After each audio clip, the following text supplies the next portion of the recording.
Hey guys, this is Garrett Wong, also known as Ensign Harry Kim from Star Trek Voyager, and you're watching Astronomy Live. T-minus 10, 9, 8, 7, 6, 5, 4, 3, 2, 1, 0. Stop.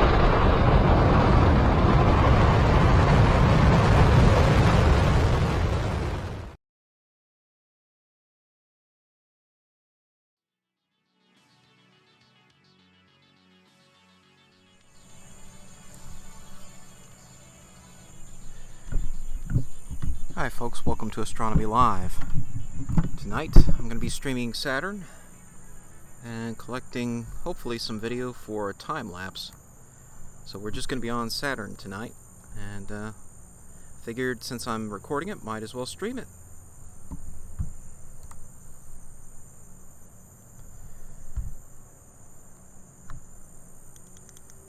I'm shooting with the 11-inch telescope, the 11-inch NexStar GPS. I've got the Blackmagic on there. It's currently set to record in 1080p, which it means it actually crops in on the 4K image to get the 1080p. So it's recording at the same resolution that it's actually putting out to the stream, but of course it's recording in Blackmagic RAW format as opposed to the stream compressed version. And I'm hoping to be able to show the moons of Saturn along with Saturn itself in the final output. So we're going to go over some moons we can see here in this view.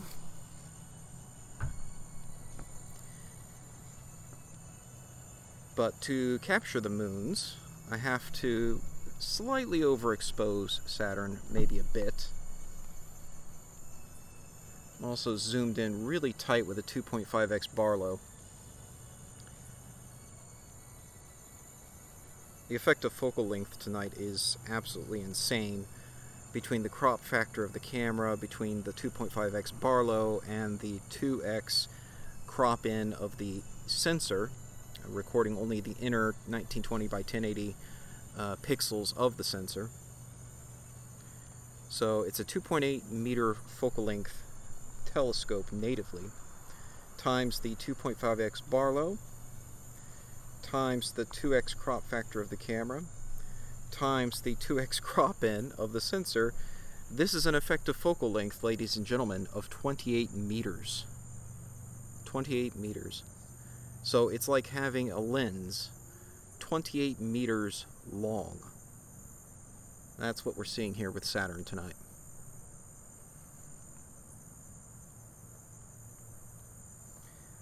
That is simply a psychotic amount of focal length, but that's what we want. We want to capture maximum detail here of Saturn. I also just collimated the optics again tonight, so everything should be nice and tight on focus, as well as it's going to get with the atmospheric seeing here in Florida. But it is a nice clear night, so I'm expecting to be able to capture throughout the night.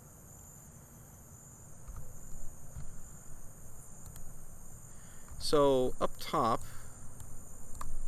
if it will let me please grab, there we go, I want to grab that guy. Here's my arrow. So up at the very top right here we have Saturn's moon Rhea, and then down from that we have Dione, a little bit fainter, but you can see it there. Right at the edge of the rings, there's another faint moon that you can just see. That's Tethys. And I'm not sure if you can really see it against the glare of Saturn, or if you can even see it with the amount of exposure I have. Mimas should be right here, just at the crux of the rings and Saturn's main body. I don't know that I can really see that, but that's where it ought to be, but it may be too faint at this exposure. Enceladus is a little further out and very, very faint. I doubt it's coming through on the streaming compression. I only can occasionally glimpse it. And then another faint one, but a little brighter than Enceladus, Iapetus, is visible up here, up and to the left of Saturn. Now, we are recording in an altitude azimuth orientation tonight, but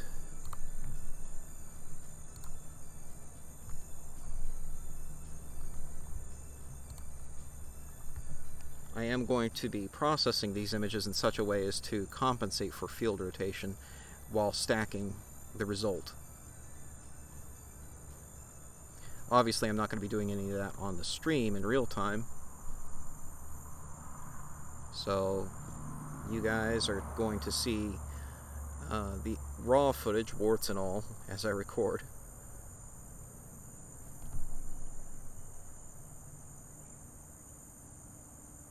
And yes, the rings are almost edge-on this year. This is what we have to work with.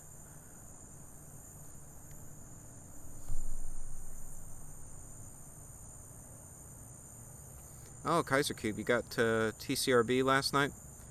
It hasn't gone Nova yet, has it? I've been waiting to hear the news on that. I got the pre-Nova image with my scope a couple months ago.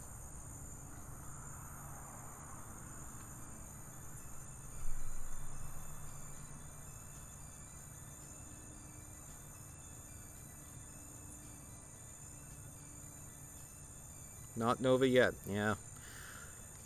Like you, I'm just waiting on the news.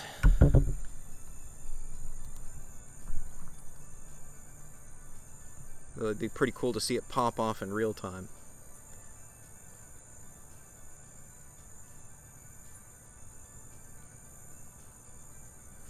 Personally, this will be the last night I do astronomy for a while, at least this week. I'm going on vacation, I'll be out of town. So I'm off this week, so I don't care about staying up late tonight, even though it's a Sunday. But the rest of this week, I'll be out of town. So that means TCRB will go Nova while I'm out of town and unable to see it. I guarantee it.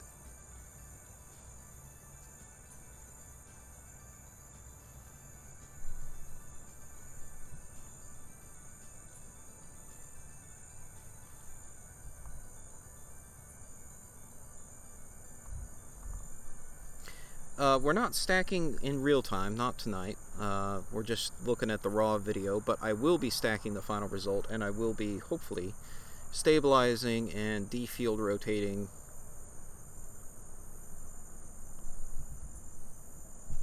but we're just going to be viewing in real time here from an altitude azimuth perspective with field rotation and without stacking for now.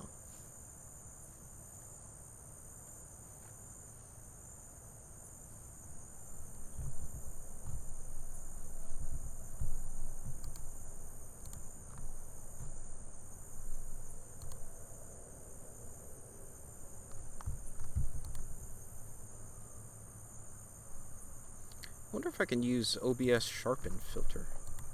What does this do? Do I like it? Do I not like it? Just enhances the noise pretty bad. I don't like it. Yeah, we won't play with that too much. Do color correction. Apply lookup table. I'm not going to do anything fancy like that. Oh well. I'm just playing around here with OBS, seeing what I can do. I've never played with filters on live streams before.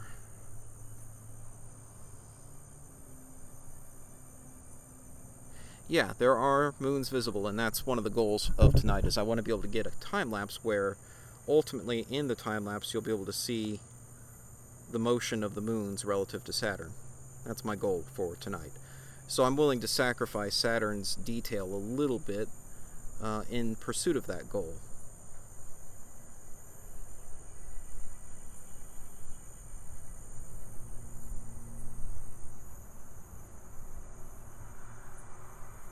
Exposure could be tweaked, but then I would lose the moons.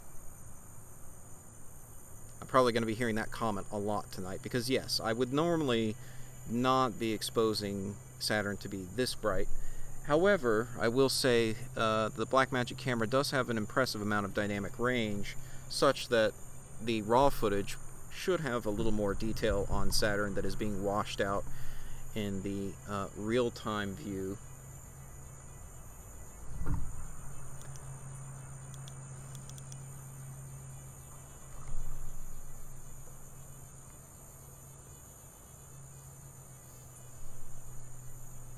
don't know if there's something I can do with the Blackmagic output to sort of show that. There probably is. But I'm not really keen on messing with too much here.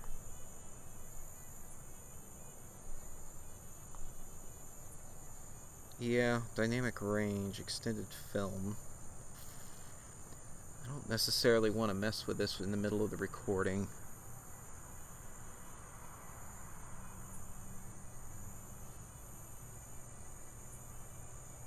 Yeah, I'm going to leave it as is. Leave well enough alone.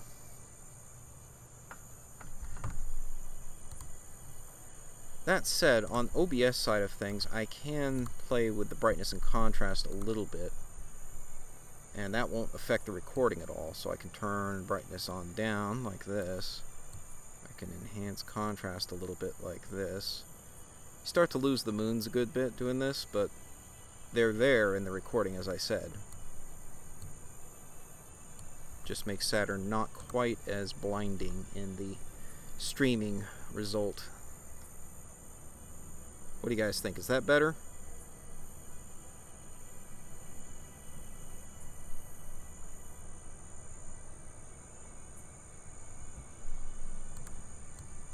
You guys can tell me if you like it or hate it.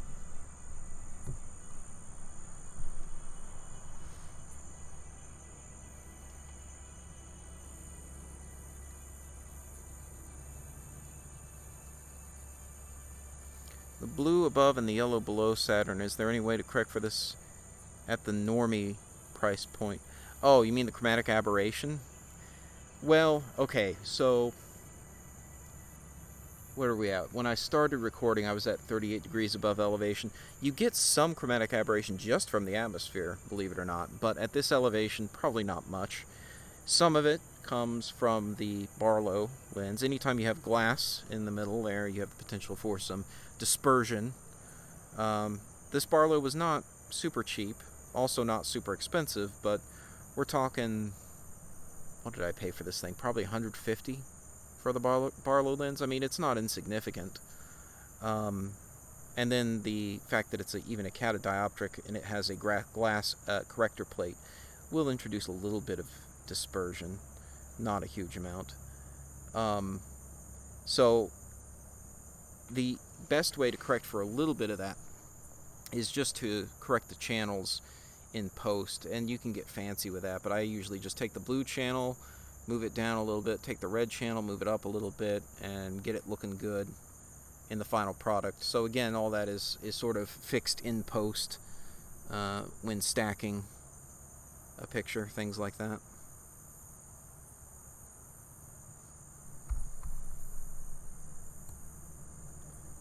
So yeah, if I have the brightness down here, you really don't see the moons very well. They're there, but they're probably not coming across in the stream too well. But I think that's as good as I can do on balance in terms of trying to balance the brightness of Saturn with the brightness or dimness of its moons. You can still see Tethys there at the corner of the rings. I don't know if that's coming across in the stream, but I can see it on my end. Grab my little pointer here. It's down here. Hopefully that's visible. There are hot pixels. Yeah, the rest of these little fixed pixels are hot pixels. There's nothing I can do about that in real time, of course. But in post, I will endeavor to correct that. In fact, in post, don't let me forget, before I sign off stream here, I need to take a dark frame and I need to take a flat field calibration frame as well. Neglected to do that in my Jupiter time lapse, and you could see the donuts of dust motes on the Barlow all over the final time lapse, looking like hair got into film on a film projector or something. So I need to make sure I calibrate properly. So yeah, these other little dots, these are just hot pixels. Nothing I can really do about that in real time.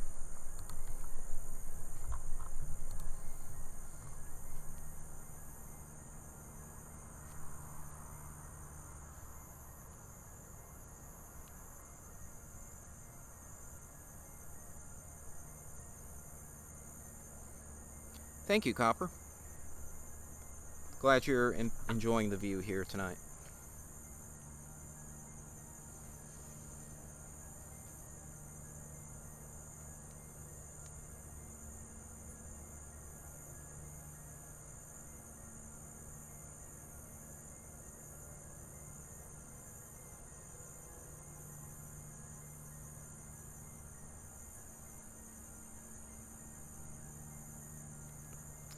I have adaptive optics, but it's only useful for deep space in my case. It's a tilt-tip mirror system and it requires the use of a guide star. I do use that for basically all of my deep space work these days.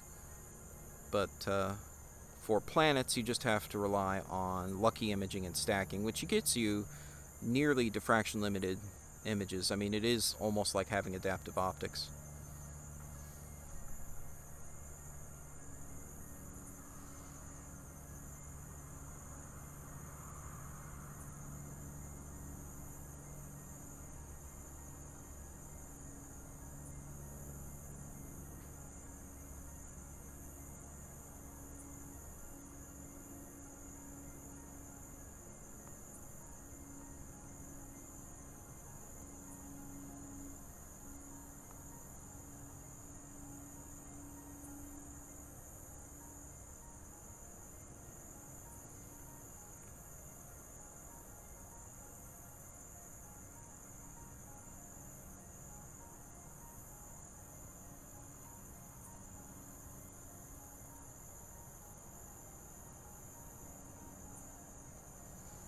Oh my gosh, I missed seeing this earlier when I was setting up. It seems Elon Musk posted some photos of the booster from Flight 4 being lifted out of the water.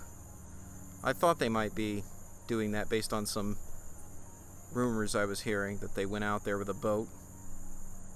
And that's pretty cool.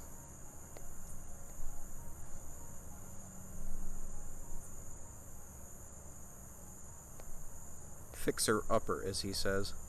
Yeah, just a bit. Yeah, I was pretty pleased with myself on Starship IFT-4, being able to capture Starship engine shutdown from Florida with this telescope and this camera, as a matter of fact. I also, in fact, ironically enough, pointed it at Saturn that morning as well as a test to verify the pointing accuracy of the scope, and I couldn't see it in real time in the glare of daylight. But when I got the footage home, I did see Saturn in broad daylight with this scope. I mean, it's nothing to write home about. It's faintly there against the blue daytime sky, and it was not at nearly this much magnification, so it's just a tiny little thing. But it was there, so I just thought that's funny. I mean, this is the first time I've actually tried to go after Saturn this season, and happens to be on the same night that Elon posts pictures of the Super Heavy booster being lifted out of the water, or what remains of it being lifted out of the water from IFT-4. Yeah, what's left of Booster 11, which is to say it's a wreck. High-end software can eliminate atmospheric wiggle, right, in real time. I mean, I suppose you could do it in real time. I've seen real-time stacking mostly as an application for deep space live viewing. For planets, I mean, you could. I'm imagining there's probably software out there that already does that, but I haven't really looked at that. These days, it's one of those things where when you have a hammer, everything starts to look like a nail. And now that I know how to code things in Python, I would say, yeah, I could probably code something that would do that in real time myself. And I would probably just, if I was going to do that, I would just do it myself, just because I'd be more familiar with how the software works since I would be writing it myself. but I don't have much need for that right now. I mean, I think the live view looks fine as is, but yeah, would it be nice to do real-time stacking? I guess, but the problem is, one thing you have to keep in mind is with the Blackmagic that I use, the full quality Blackmagic RAW file is currently recording to an SSD attached to the camera, and I have no way of accessing that file till it's done recording. So I have no access to that in real time. The live view that I'm pulling off the camera is at 1080p, which the camera happens to be recording at 1080p tonight, but normally it would be recording it at 4K, but the output only goes up to 1080p. And even with the 1080p output, it is a standard 8-bit image. It's not the full HDR that it's recording. It's not the full dynamic range of the camera. It's just the 8-bit output of the camera. So even if I stack that, it's not going to be as high quality as if I stack the Blackmagic RAW file at the end of it. You know, once I play with the dynamic range and get a better tone map out of it, or whatever I'm going to do to, you know, in DaVinci Resolve to get it to an 8-bit video, I'll be able to stack a better looking picture out of that than if I just take the HDMI output monitor from the camera and try to stack that. So all that to say, I don't see much point of it for myself personally, just because whatever I do in real time is going to be an inferior product to what I can do in post. And there, I suppose, something to be said for, you know, augmenting the live view for this stream and things like that, and that would be true. And maybe one day I'll do it for that reason, but it's tough to justify the time investment in my head just because it doesn't lie on the path to the final product, which is the time lapse, which is any stacked pictures I make of it, things like that.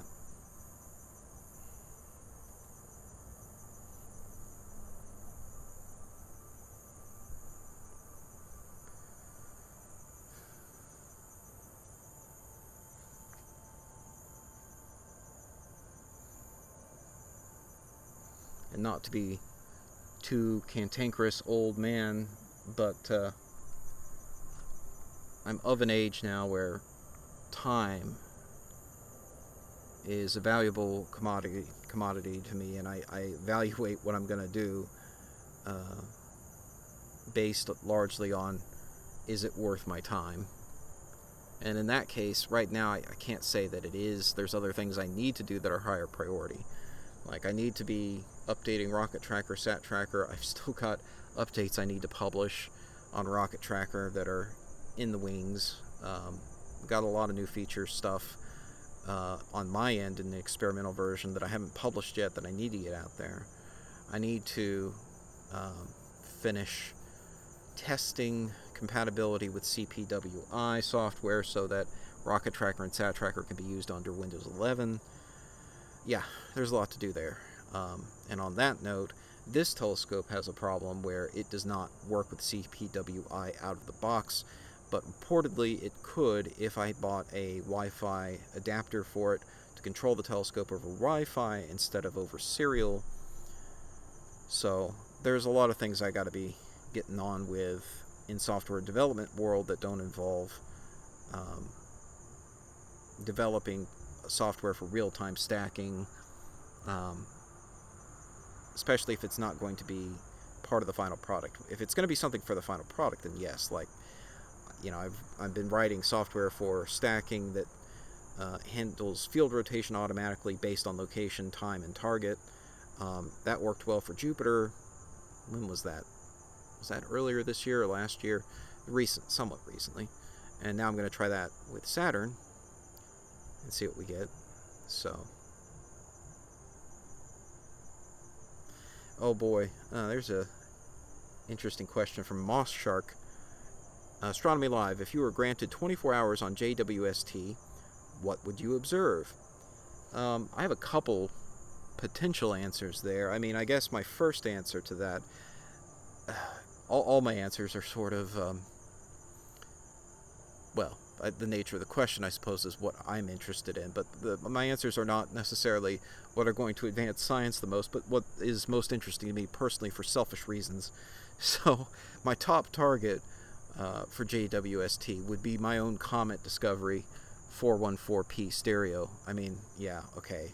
I guess that's, again, maybe a little egotistical of me, but that's my knee-jerk reaction, is I want to see my comet, the comet I discovered in 2016, which will be coming around again next year, I believe, though not well positioned for viewing from Earth.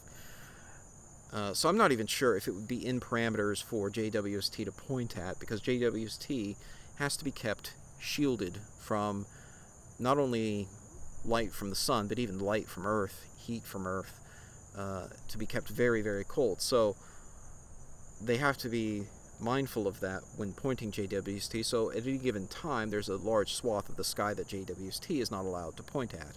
So I'm not sure if my comet would even be a viable target when it comes back around near perihelion, at its next perihelion. But JWST being so powerful, could probably see it even, when it's far too dim to be seen normally from Earth, maybe when it's still a little further out and maybe far enough from the sun that it would be a viable target. So that would be interesting to me. Yeah, again, a very admittedly egocentric, egotistical sort of answer that is just purely for my own interest, and not even necessarily interesting to look at visually, but the meaningfulness to me, the sentimentality to me personally, would be very high. Maybe not the answer you were looking for, but that's my answer. But because you said I get 24 hours on JWST, to be fair, 24 hours would be an awful lot of light for one little comet, so maybe dedicate a few hours to something else. I've always wanted to see GN 05392 with either Hubble or JWST, again, just out of personal interest. That's a reflection, I guess it's technically a reflection nebula.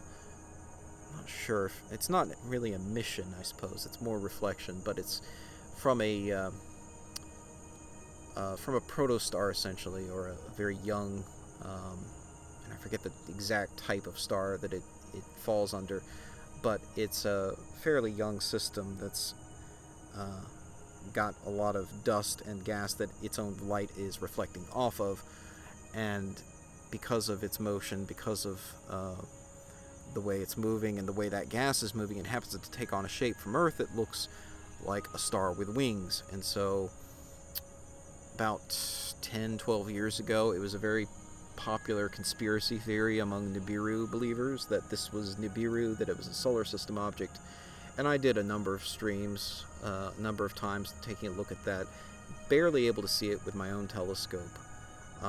But I could show that, hey, it's there, and that it's not moving the way a solar system object would move.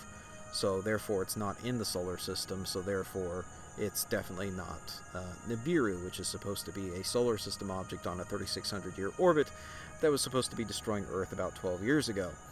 And that didn't happen, obviously. So again, for my own personal interest, I would like to see it on JWST. Don't know how useful it would be scientifically, but for personal reasons, I would like to see it.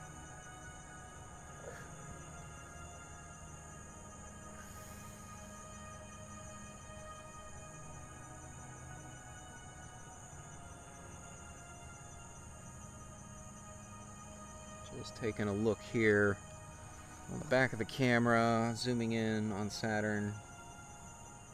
Trying to keep an eye on the focus. It's been 44 minutes since I started recording on the camera, which was before I even went live on the stream. But I haven't refocused the telescope since then. In about another 15 minutes, I'll definitely give the focus a tweak, make sure it's still sharp.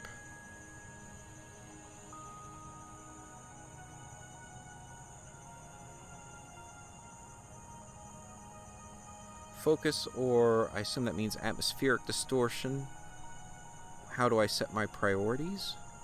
Well, yeah, I mean, in terms of, if you mean in terms of like trying to chase the atmosphere, really difficult, right? I mean, you get natural distortion, heat waves over the image, and you can see that in real time here. And so, how do I really know it's in focus? I have to look with a little bit of patience, right, and judge how it is in good moments where there's not a heat wave going across Saturn, and try to judge off that. But to some extent, if you see a lot of blurriness where maybe for a moment it looks sharp, it might be that those moments are because the atmosphere happened to distort it in such a way that it gave it an artificially appearance, made it look sharper than it really is. And that might be even happening now. As the telescope cools off from being outside, as it acclimates to the exterior temperature, the tube will change shape slightly and the image will soften in focus. Not to mention, as it tracks Saturn up higher in the sky, the mirror will shift and you get a softening of the focus. All of that to say, I probably should tweak the focus soon. But it just takes experience and practice at trying to judge the image between moments of distortion and not try to chase the distortion, because you'll just shoot right past perfect focus if you do that.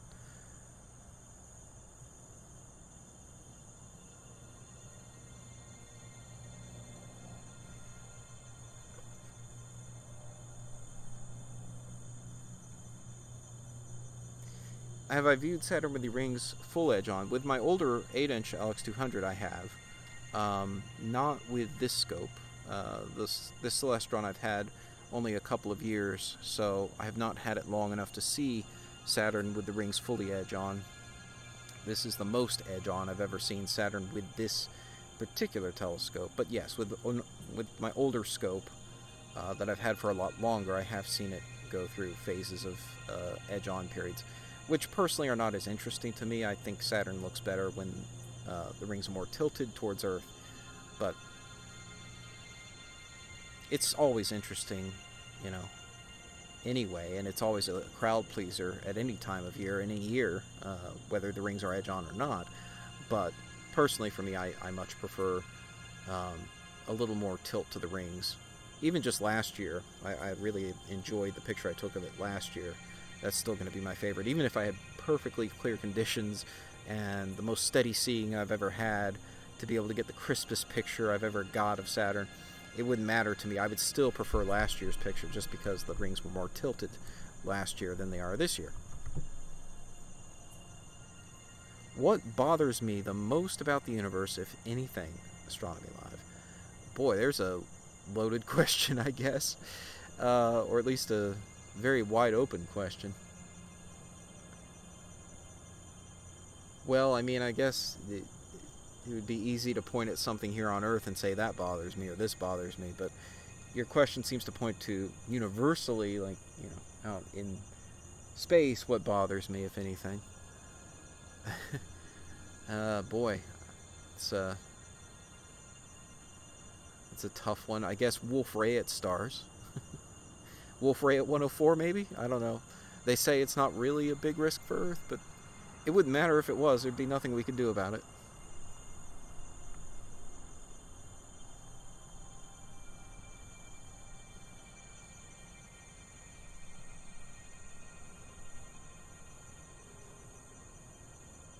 So for those who don't know, Wolf-Rayet 104 is a star that is in a late stage of life. And let's see, according to Wikipedia, it's about 8,400 light years from Earth. It's a B, main sequence class B star. And it looks like a spiral. And that indicates that we're looking at it almost face on to the plane of that solar system, right? And if that star were to go supernova, which it's predicted to eventually go supernova within astronomically short periods of time, let's say, less than 1 million years, if it were to be pointed right at our solar system, then it would basically sterilize Earth. The gamma ray burst that close in our not our solar system, but in our galaxy, only 8,400 light years away. It would have disastrous consequences.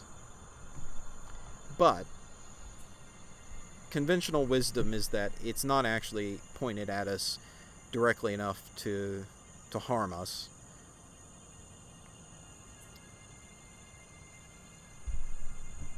But if they're wrong about that, then yeah, it would be very, very bad. The radiation from that supernova channeled along. If you think about a supernova and you think about jets, like you've probably seen in classic traditional media depictions of black holes and jets of relativistic material going out the poles. Well, imagine that during a supernova with a bunch of material and radiation expelled along jets along the axis of the star. You don't want to be staring down that axis at close range, which is what would potentially happen there.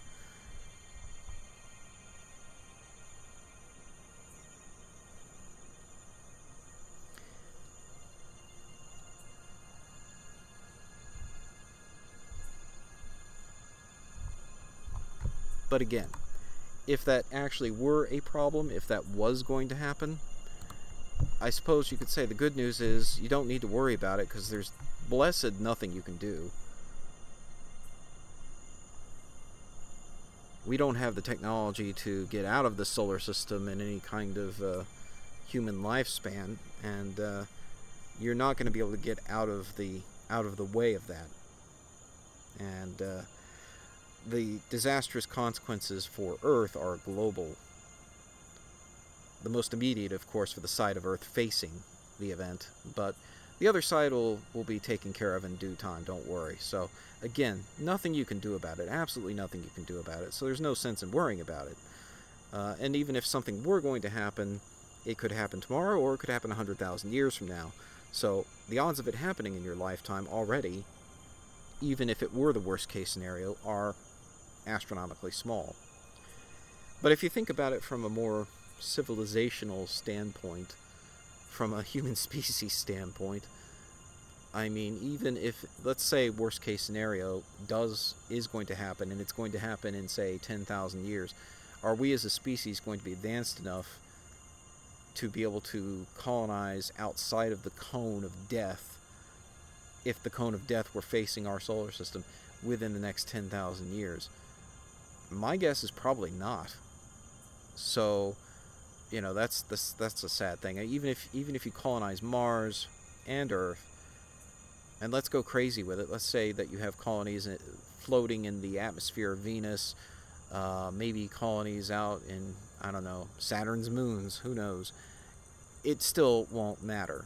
The devastation will be solar system wide. So, nothing you can do. But you wonder about that for, extraterrestrial civilizations, and whether it be in our galaxy or in other galaxies, how many get wiped out by Wolf-Rayet type stars going kablooey and sending gamma rays at close range and exterminating all life on the planet before it can get advanced enough to colonize other solar systems far enough away that it's protected.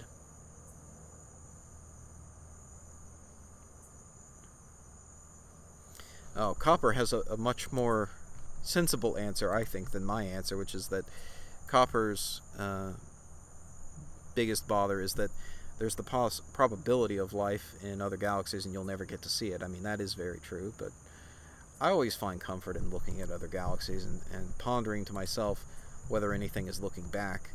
And even if I never get to see it, just that thought is strangely comforting to me, the idea that there could be an alien looking through his telescope on the other side, looking back at me, seeing the Milky Way galaxy from a great distance and wondering the same thing.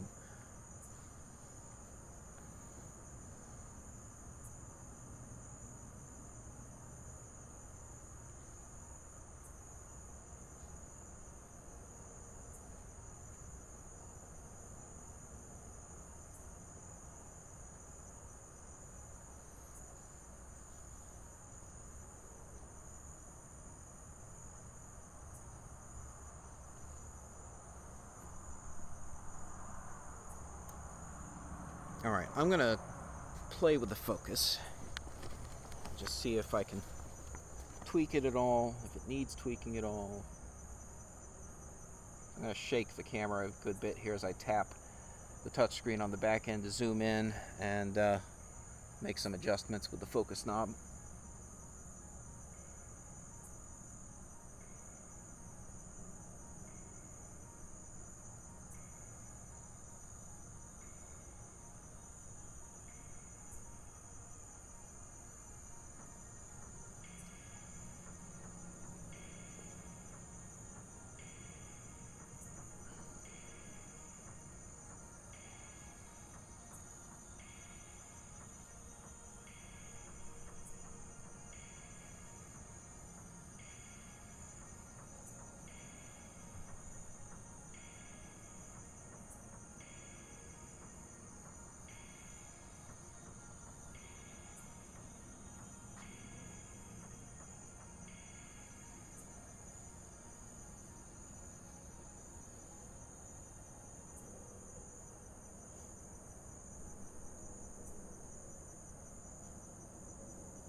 Mosquitoes are starting to come out. I'm probably going to have to spray down here. I probably should have done that already.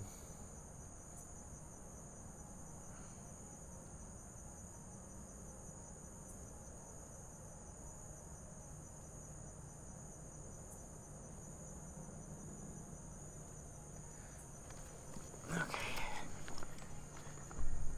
I think that's as good as the focus gets. I think it is an improvement over what it was a minute ago.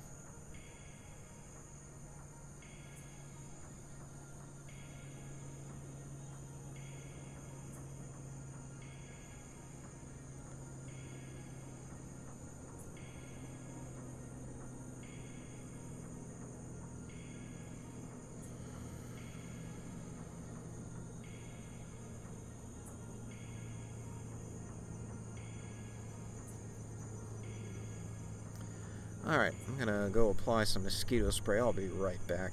But enjoy the view in the meantime.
So far, the local wildlife count is quantity 1 bunny chilling in the yard behind me.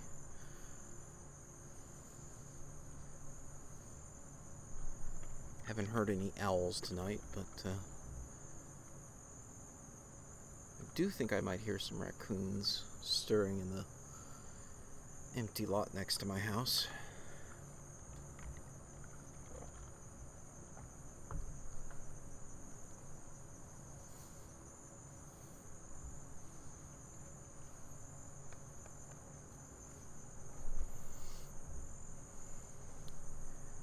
Saw Saturn drifted quite a bit. I'm wishing I could set the scope to track at the planetary rate, or the rate that Saturn is moving relative to the stars. It wouldn't necessarily track it completely correctly, because it wouldn't track its motion and declination, but being able to alter the scope's motion and right ascension would be helpful. However, at least out of the box, the Celestron NexStar GPS hand controller only offers me sidereal, lunar, or solar tracking rates. That's it. So not terribly helpful there. My old Mead, I'm lamenting my old Mead. I guess I could still use it, but it's not obviously as big a telescope, the 8-inch telescope compared to the 11. But it does allow you to directly set the clock speed of the tracking to within a certain limited range.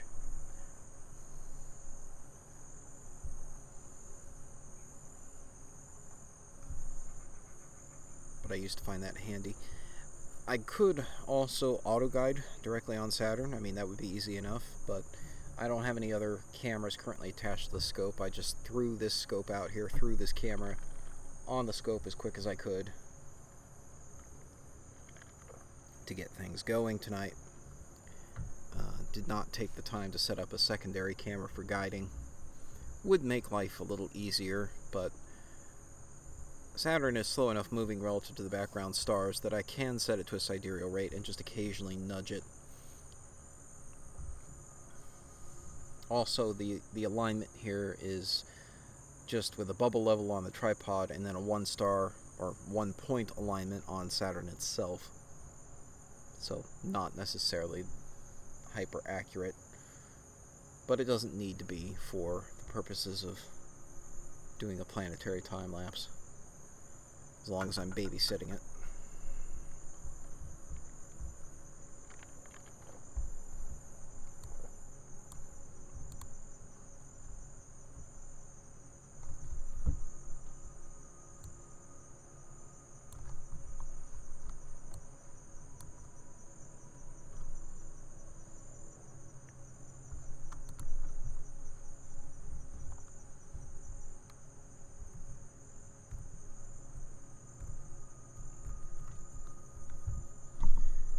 I see Everyday Astronaut dropped a like on my tweet about this stream, so Tim, if you're watching, thank you very much. Appreciate the support.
suppose if I were so inclined, I could hook up the telescope control cable and be able to control it from the laptop.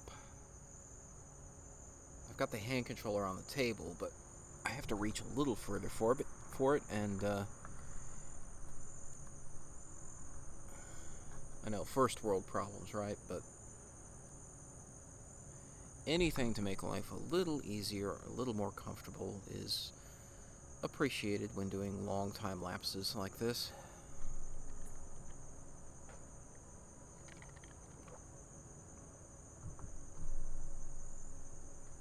Oh, you're welcome, Ray.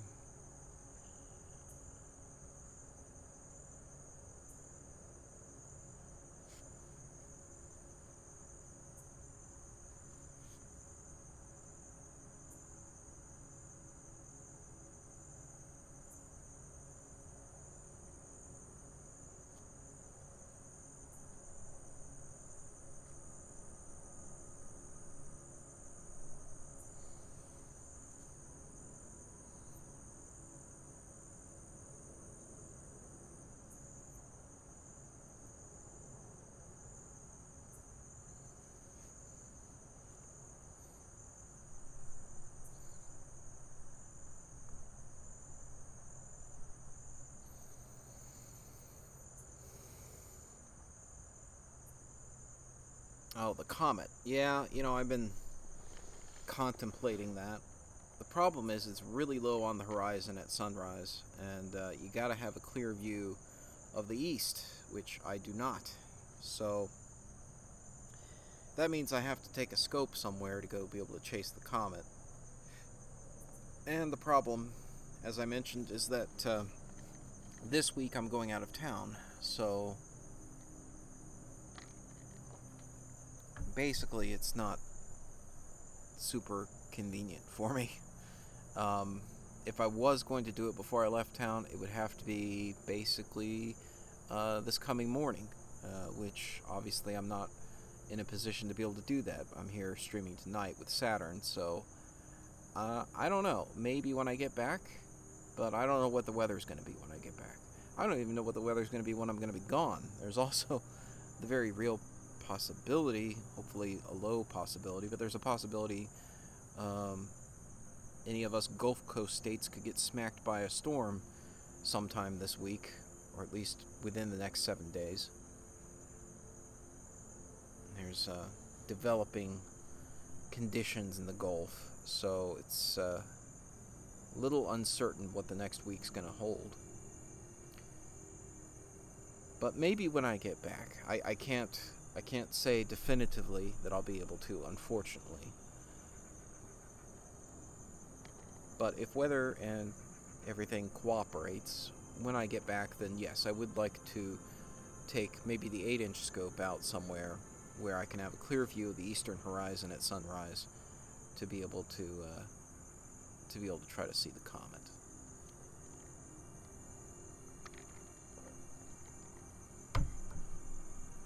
I don't know if I'll be able to stream that, but at least get a picture.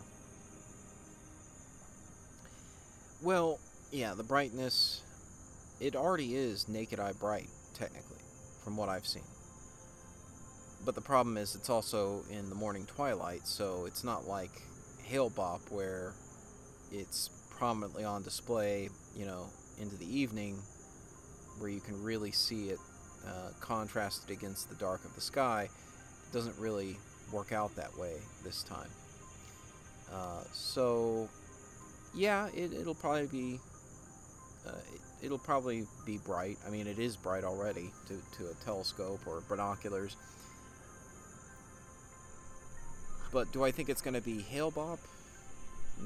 No, Hale-Bopp was pretty unique for a number of reasons, not the least of which was its longevity.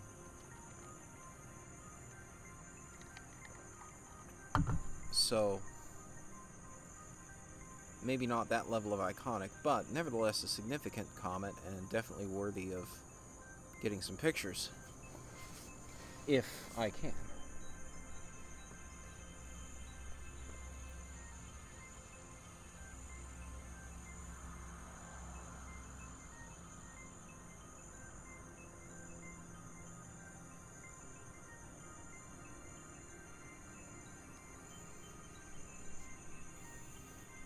mind me, I'm just adjusting the focus.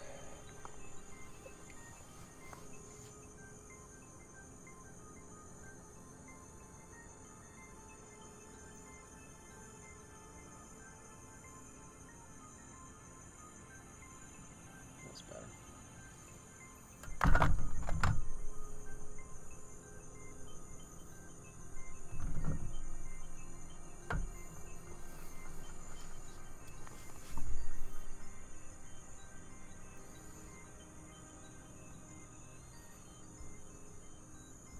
One question, can you actually capture a good quality video with a P1000 Nikon, which I think they are not making them, yeah, they are discontinued is my understanding.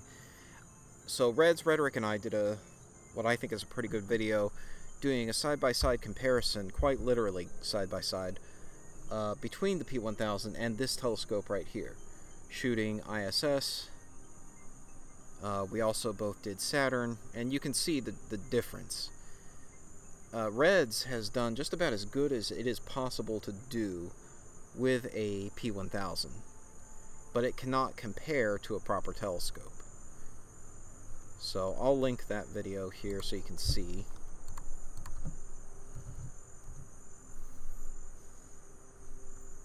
And this is one of the reasons that Red's now has a proper telescope. He has an 8-inch Celestron that he's getting on with, and now he's got a camera for it, not a P1000, and he's going to start taking pictures with it.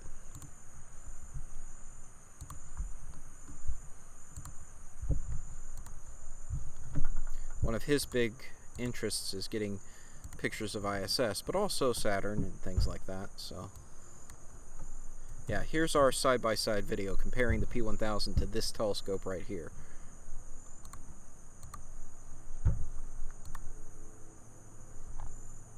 And that was now 2 years ago, thereabouts.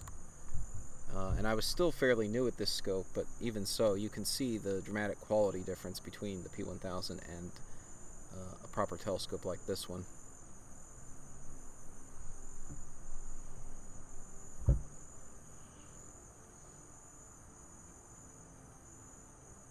Hey, Renee.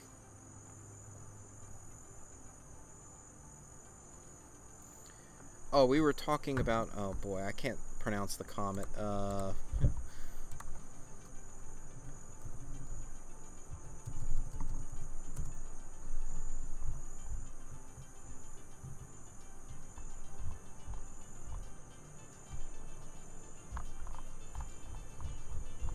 see.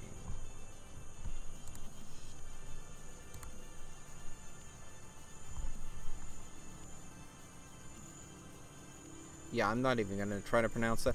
I'll just say it's Comet C2023A3. I'm not going to butcher the name. But yeah, it is now visible, is my understanding. In fact, even from ISS, they're able to see it.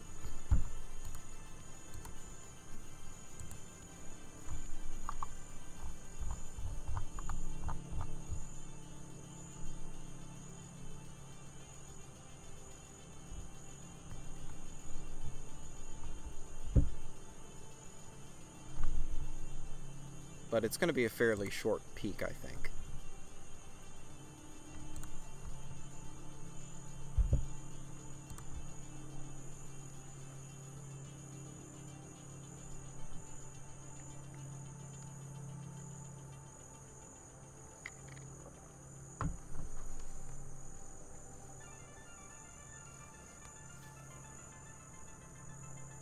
Yeah, I mean, technically, should be visible even now in the northern hemisphere, but again, you got to have clear view of the eastern horizon at dawn to have any hope of that.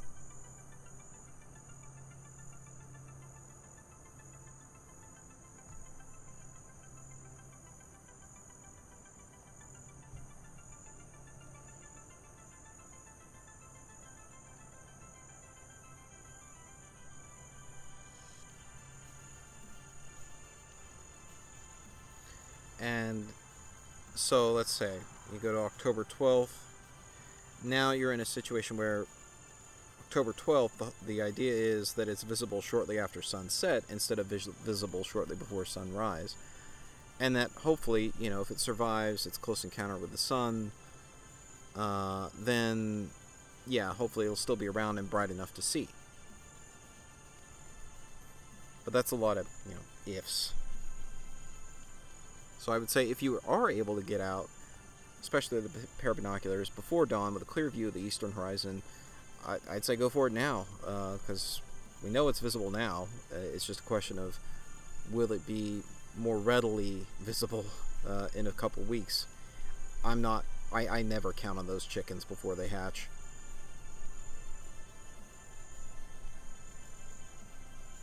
But yeah, by mid-October, if it survives perihelion, then yeah, it might be far enough in the sky, high enough in the sky to be visible from the northern hemisphere after sunset. And hey, if that happens, definitely I will stream the heck out of it. I just, like I said, I don't count on those chickens before they hatch. Because comets are like cats, they have tails and you can't tell them what to do.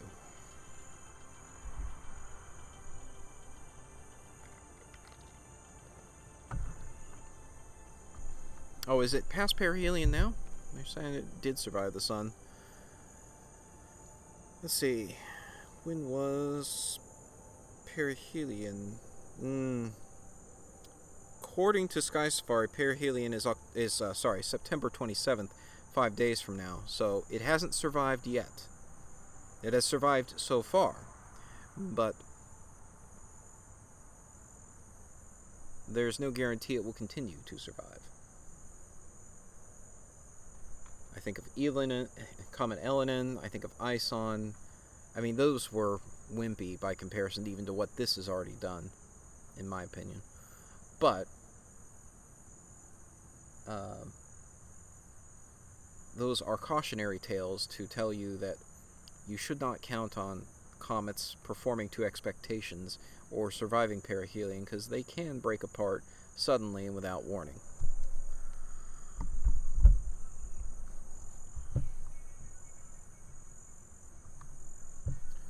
Yeah, I don't think it's past perihelion yet. Looks like Aerith.net also has it on September 27th, so I'm thinking that's actually the date. But I'm open to being corrected on that. I haven't paid close enough attention to it to know for sure. I'm just going off of what I have here on hand with Sky Safari and Aerith. Hey, Heat Shield, good to see you.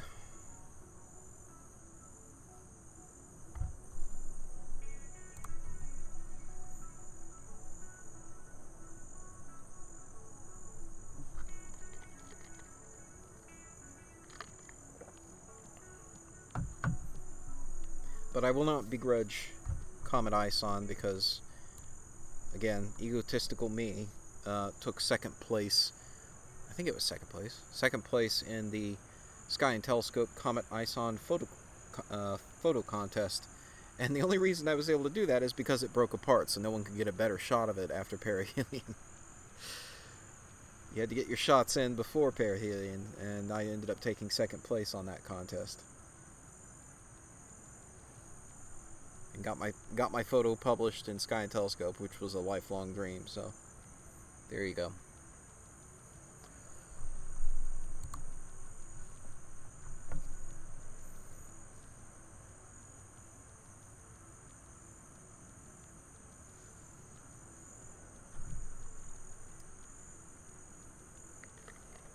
Well, I can definitely tell at this point that Tethys is not where it was before, to the surprise of no one.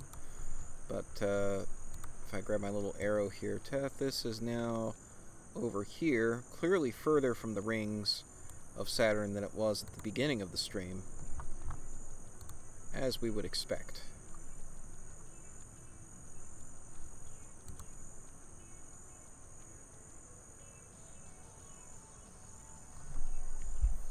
Well, it's not light years away, it's light minutes away, but let's see, current distance. What are we at? We're at 72 light minutes. 8.69 astronomical units. So almost 8.7 times the distance to the sun. So yeah, the light we're looking at is over an hour old. In fact, fun little side story, historically, one of the earliest ways to measure light speed, the speed of light, was to study the motions of the moons of Jupiter, primarily, and look at the timings of things with those moons. Basically, you can look at transits of those moons or their shadows across the face of Jupiter to get fairly precise timings. And you can measure the orbits of those moons to be able to make predictions about where they should be into the future. But if you don't account for the speed of light delay, at times of the year when Jupiter is closer, the light delay is less. But then if you try to generate a prediction for later in the year when, say, Jupiter is further away, well, now you have increased light delay, so the events that you expect to happen end up being more delayed than your prediction. And the reason for that is because the speed of light is finite. It's not instantaneous. And so if you've measured the orbits and you know the distance, for example, Red's Rhetoric and I measured the distance to the sun, so we have the yardstick now that we personally measured for the astronomical unit. So if you know how many astronomical units away Saturn is, you know how far away it is, or in historical cases, usually, like I said, they usually use Jupiter for this, but the Jovian moons, and you know how many minutes the events you were expecting are delayed from your predictions, you can look at the difference in distance and figure out what that finite speed is, what the speed of light is, based on how delayed those events with the Jovian moons were. So yes, you can use the moons of a gas giant like Jupiter or Saturn to technically predict, or not only predict, but actually measure the speed of light.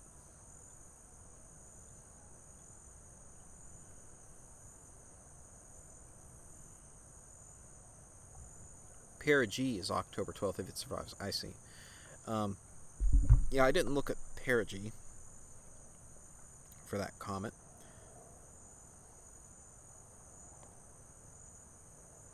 Yeah, and Skysfire only gives me perihelion date. At least the version that I have. It gives me maximum elongation, but that's not terribly helpful.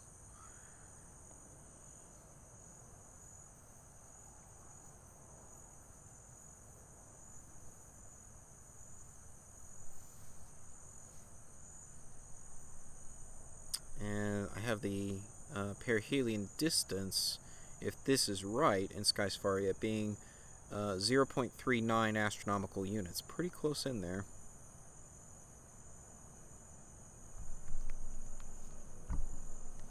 How far away is Saturn? So right now, from the observer, from the telescope, it is about 8.69 astronomical units, which is about 1.3 billion kilometers, or 72 light minutes. So the light you're seeing from Saturn is delayed by 72 minutes. So this produces some fun things in generating ephemeris of planets, if you want to predict where a planet's going to be in the sky. If you're just doing, very approximate calculations, you can get away with treating light as instantaneous. At least for the naked eye, you're not going to notice the difference. But you can see how zoomed in we are here. And I'm having to nudge the telescope on a fairly regular basis, in part because of tracking error. I mean, like I said, I've only got a 1-point alignment tonight. Good enough. But also because the planet is actually moving relative to our planet, and relative to the background stars. And so where it's predicted to be at this magnification, that light delay does matter. And so if I were going to try to generate predictions of where Saturn should be in the view here, knowing where the telescope is pointed, if I don't account for that 72 minutes of light delay, it's going to be way off. So the way you typically do this, at least the way I've done it in the past in spreadsheets for predicting the positions of planets very precisely, you have to do it twice. You have to do it once just to get the current distance and the current light delay, and then you feed that back into the calculations and do them over again and say, okay, now I know it's 72 light minutes away. Where was it 72 minutes ago? Because that's where I'm actually going to see it in my sky.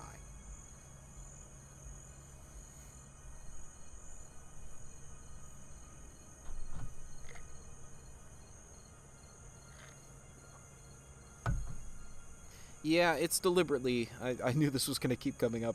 Hey Lubo, good to see you. It's deliberately overexposed a little bit so that I can see more of the moons. Because ultimately my goal is to make a time-lapse where I HDR the result. I'm saving it, the whole thing's getting saved on the Blackmagic in Blackmagic RAW format in a high bit depth.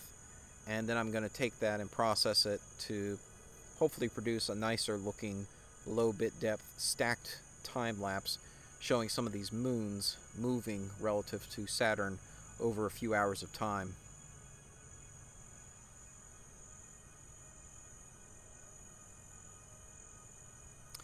Have I got ADC atmospheric dispersion corrector? There's slight tick-tock fringe. I don't. Again, I can fix that in post. In DaVinci Resolve usually is where I correct that. I align the color channels in DaVinci Resolve.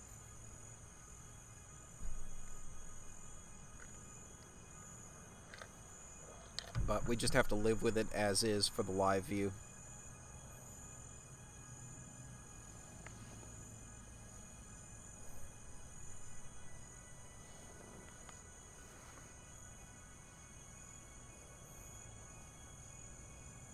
I just used a high-powered laser strapped to my telescope. Well, I wish I had a high-powered laser to generate a guide star and do, you know, adaptive optic correction.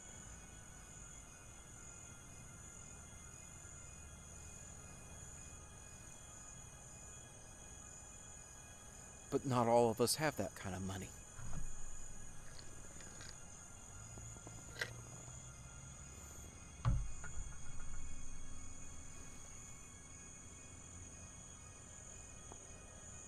Temu for 20, yeah. Temu, the new wish.com.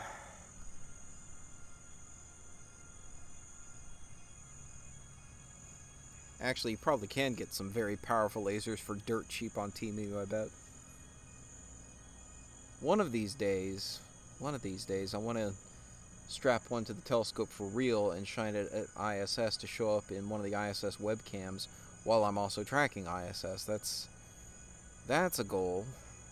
Gosh, I need to get on that. We got what, 6 years of a life on ISS left, so time is ticking. Somebody did that. Somebody got it to show up in a ISS webcam. I don't know, that was months ago, I think, at this point.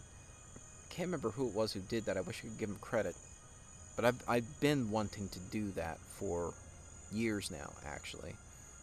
And just haven't gotten around to making it happen yet. But ideally I need one of those really ridiculously, dangerously powerful lasers that is supposed to be 5 milliwatts, but almost certainly isn't 5 milliwatts. You know, questionable legality.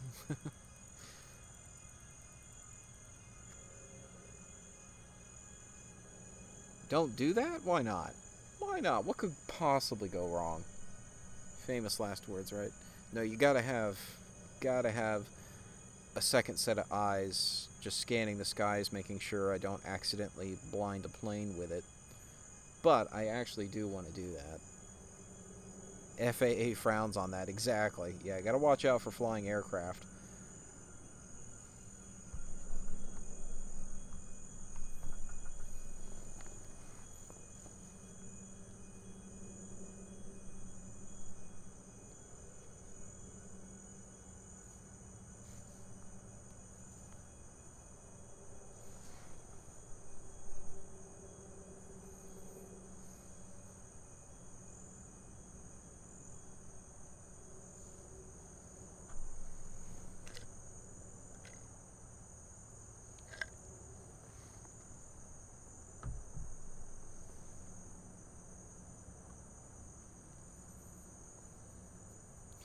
There's also the question, because it is a question, what am I going to do with all the raw data that I collect tonight? That is, where am I going to put it all? I'm probably going to be generating at least 100 gigs of just the Blackmagic raw file, at least. Maybe 200. I got room for it on one of my drives, but storage limits are becoming a problem. And while I may have enough room to temporarily hold it for processing, I probably don't have the room to permanently hold it for permanent storage, which I do like doing. Sadly, inevitably, someone will come along and say I faked it, so it is nice to have the original stored on my network-attached storage drive to wave it around and say, look, you want to forensically analyze everything I recorded tonight? Come along.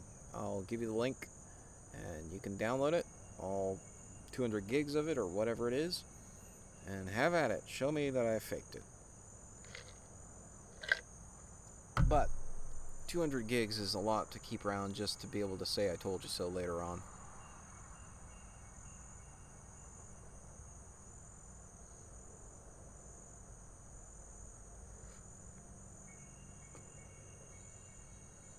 Yeah, 128 gigabyte thumb drive. I mean, that is cheap. That is a cheap option. Maybe not a super reliable option, but it is cheap. Worth it, maybe. It's not a bad idea, gamma filter. I will actually take that under advisement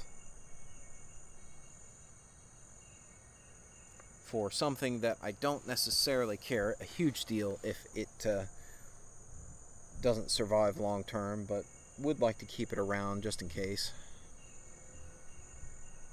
Yes, a famous YouTuber who likes creating super powerful lasers. Maybe you can team up with him. Lubo makes a good point.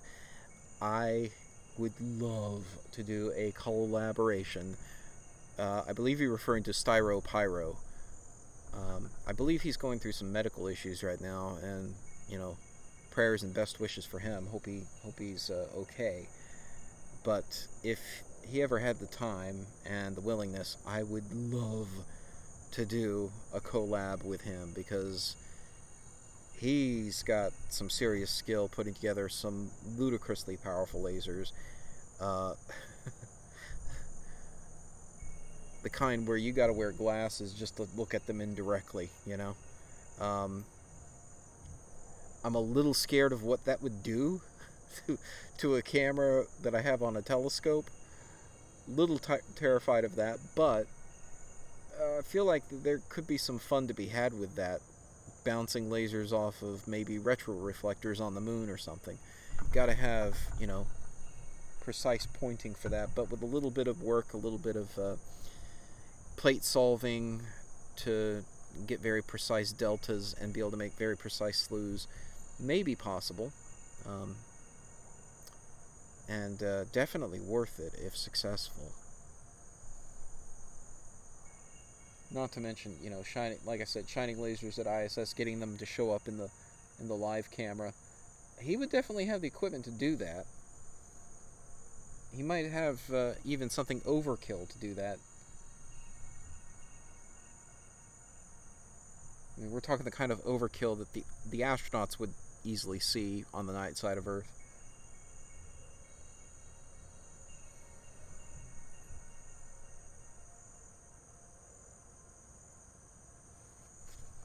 Alright, I will once again tweak focus.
Oh no, Saturn very much exists in 3D.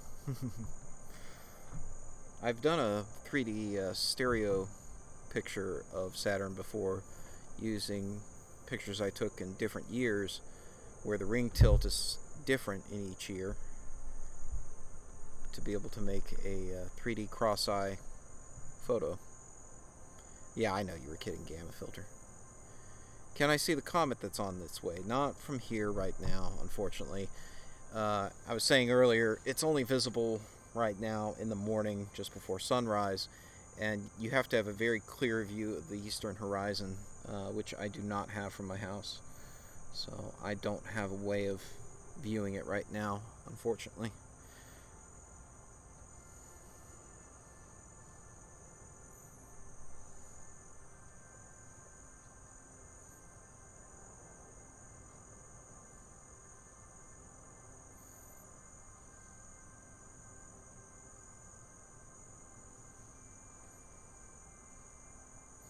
Yeah, mid-October, if it survives perihelion, it'll be nice. But I would like to get on it sooner rather than later, just in case it doesn't survive. Unfortunately, this week I'm going to be out of town and unable to do so, so I pretty much just have to hope it survives its close encounter with the sun.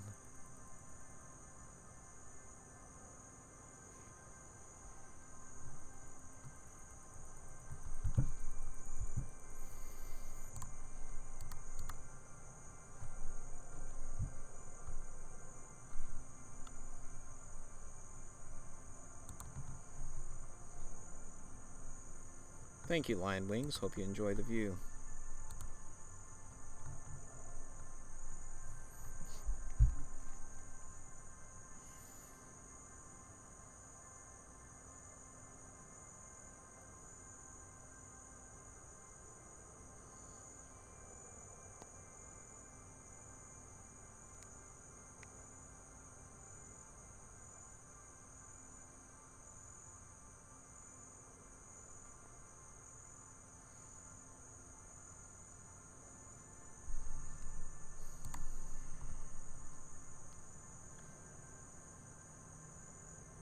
I'm shooting from Florida.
Hey, Topflex. Yeah, we can see some of the moons here.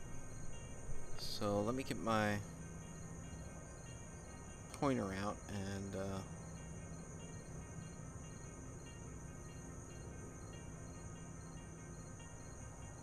point some of them out to you.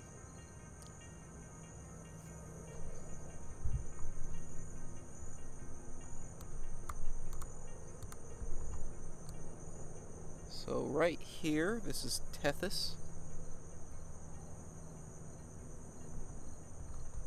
Then we have Rhea and Dione. And Iapetus was up here. I'm not sure if I've positioned it too far.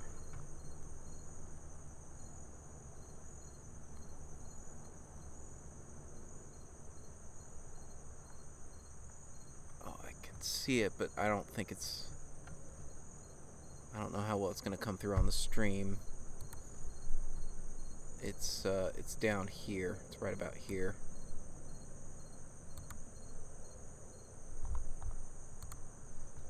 But I'm not sure how well that comes through on the stream. It's real faint. Let me brighten the image up for a second. Crank the contrast, crank the brightness. Alright, really overexpose Saturn here for a second.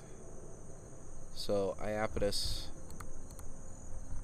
might be able to see it better now. It's right there.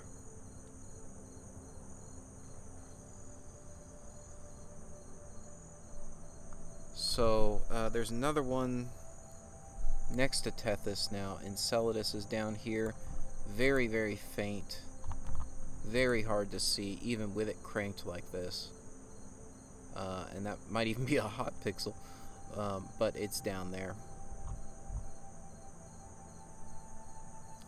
So my goal is tonight to take the footage I'm recording and turn it into a time lapse where you can see all this.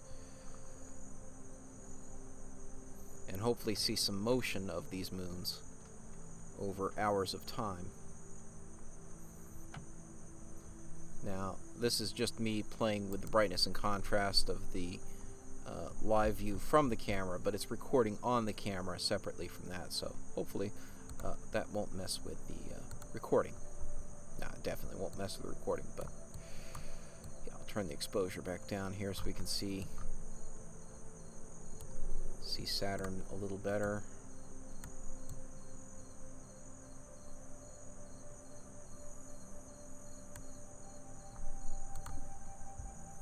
But yeah, that's why I'm overexposing Saturn a little bit, to be able to see those moons. Titan is further afield. It's not in the frame. It's way off to the right. It's more than double the distance from Saturn of Rhea right now. So the brightest star you see to the right there, Rhea, take that from the rings of Saturn, more than doubled it, and Titan's way out there. I'm not going to go over there because I don't want to damage the time lapse. I want to stay on Saturn throughout the time lapse.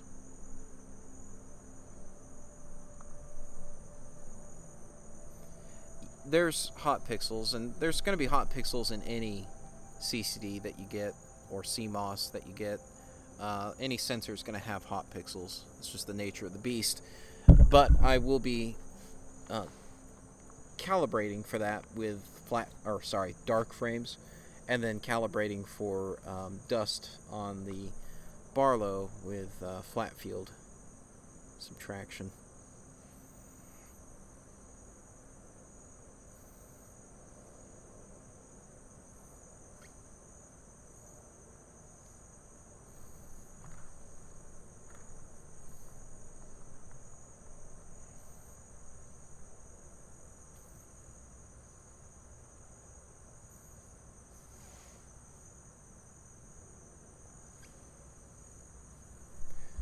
Is Mimas behind Saturn?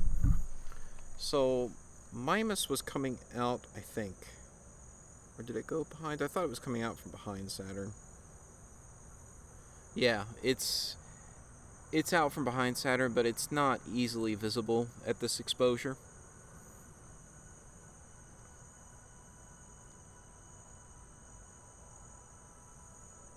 Basically, I would need my deep space camera to pick up Mimas. 30 frame per second video is just not going to cut it.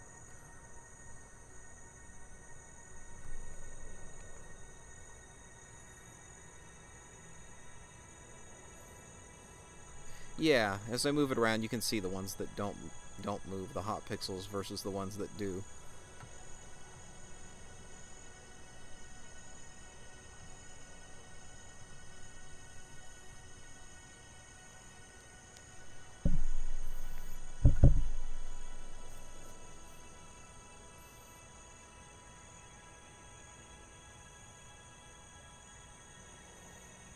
I'm going to tweak the focus a little bit again.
think I played with the focus enough.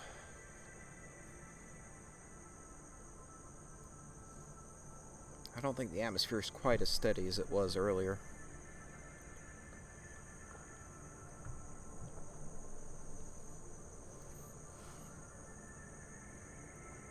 What planet am I doing next? Well, none for tonight. This is it for tonight. I'm just doing Saturn. But,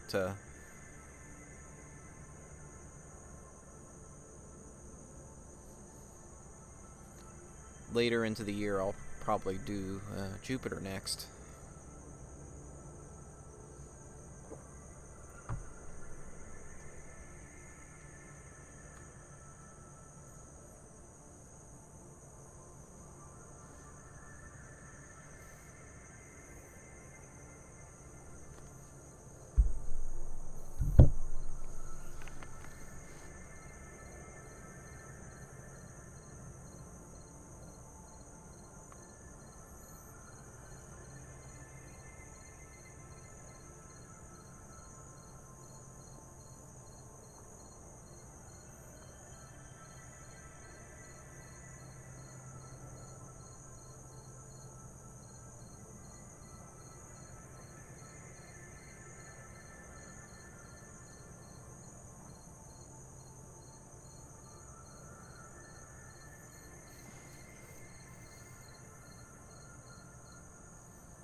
Oh, yeah, so Heat Shield asked a good question. Asking if I want to talk about how I'm collecting data for the stacking process now. How does manually moving the telescope like this affect it? Is there a loss of usable frames? Not a loss of usable frames as long as I keep Saturn in the frame, but you will get the moons getting cut off at moments, potentially. Like, I let it drift a little too far there just now. But it's going to stabilize. So the program I've written to do this does a few different things. One is it stacks the frames, but first it stabilizes them based on a brightness threshold. So I set the brightness threshold to be Saturn, and it will automatically center Saturn in the frame. It will also correct for field rotation by putting in my time and location and the target that I'm tracking, Saturn. It will automatically derotate the frames so that field rotation is not a factor. If you scroll back in the timeline a couple hours when this stream started, you'll see that Saturn had a very different angle because I'm tracking in altitude azimuth, and over hours of time, as the telescope tracks Saturn coming up, you get field rotation because I'm not polar aligned. So it corrects for that as well. So ultimately, the time-lapse will look smooth even though I'm moving the telescope around over the course of collecting the frames. It's just that at times the edge will come in, and depending on how I do the brightness and contrast and levels, you'll see like a black edge potentially move in and like cut off a moon for a moment. But hopefully it won't be too distracting if I do it right. And so you might see the moons like vanish for a moment.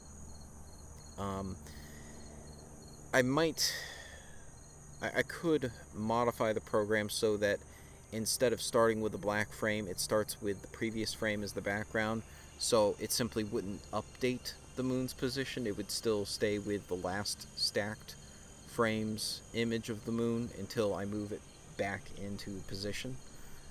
That might be a less visually distracting way of doing it. So I might tinker with the software on that side of things a little bit. But yeah, ultimately it should not impact the time-lapse too much. The key is really just making sure Saturn stays in throughout. You'll see occasional blurring when I'm dinking around with the focus and trying to make sure everything is tightly in focus.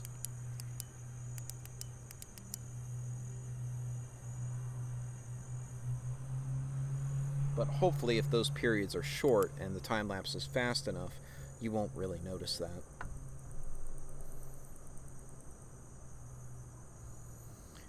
When the rings came from a moon that entered Saturn's Roche limit, has it been proven or still theory? That's a good question. I'm not a planetary scientist. I don't know the latest research on that. But my understanding is I thought the moons still pretty much had to be replenished, or not the moons, the rings had to be replenished by some of the icy moons over time, or else they would have vanished a long time ago, we think, or they will vanish in the future to a large extent. Oh, come on. Hey Wally, good to see you.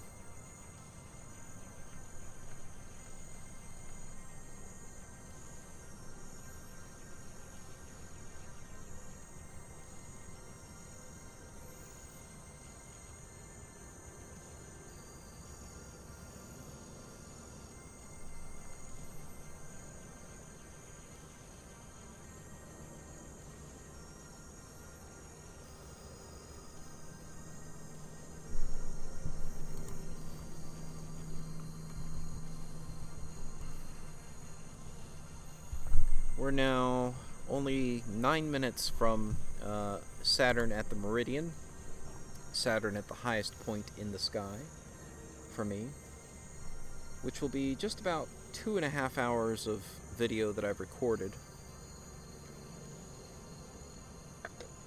which ought to be enough for a decent time-lapse showing some motion of the moons.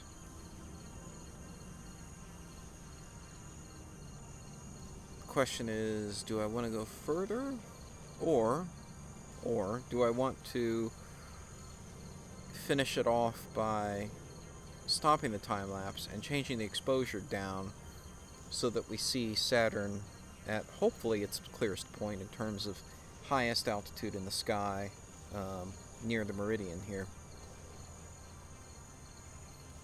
Yeah, I will make a video of the time-lapse, and I'll be posting that on the channel separately later.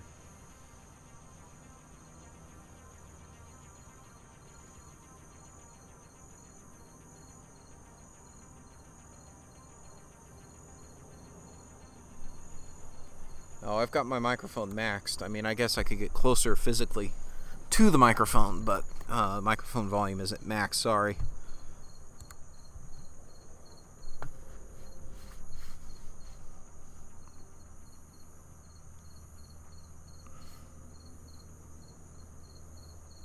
Go for another half hour to be sure, then lower the exposure. That's a good way to go, I suppose. Get a even 3 hours out of it. Yeah, I could go for that. And then we'll finish off with the all-important calibration frames, dark frames, and flat field for calibration.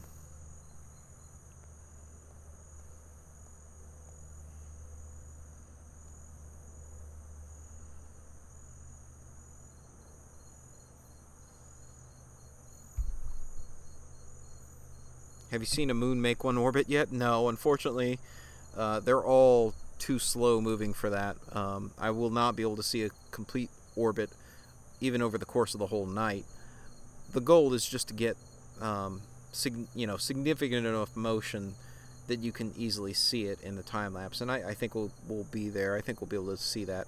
I'm hoping Iapetus is pretty dim, but it is up there, and I'm hoping we'll really see not only Tethys here, but Iapetus up here, because these two are moving in different directions right now. Oh, hey, we have, at least I have, big ol' armadillo. I don't know if you heard that on the microphone. He ducked back into the empty lot next to my house. Said, "Okay, I'm out of here." I saw him. Saw a silhouette of an armadillo going by my telescope here in the dark. He decided the yard is a little occupied for him to be rummaging for food right now.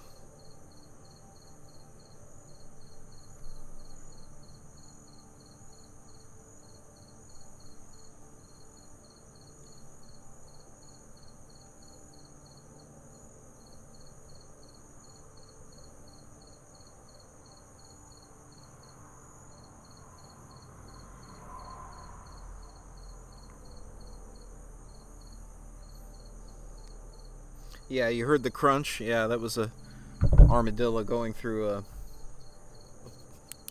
palm leaf, a dead palm leaf hanging off a palm tree in the empty lot.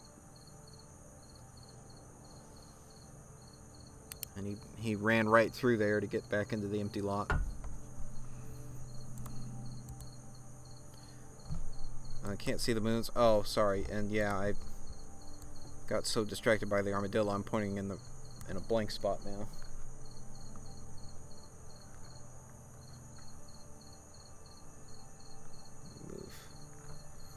Move Saturn. So Iapetus is up here, and Tethys is down here to the left of the rings. And you have Rhea and Dione over here. You should see them moving too in the time lapse. So yeah, we got at least 4 moons. And Enceladus is also over here to the left, but it's really not easily visible. I don't think it'll really show up in the final product. But I could be wrong. But I don't think it will. But at least I've got 4 moons here to see some motion over the course of the time lapse.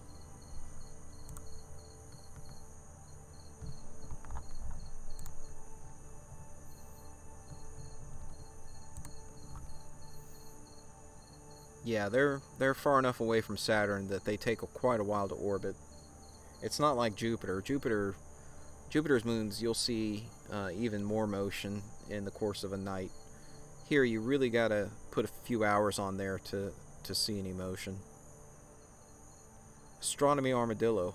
You know, I volunteer at a space museum where our mascot is a space armadillo.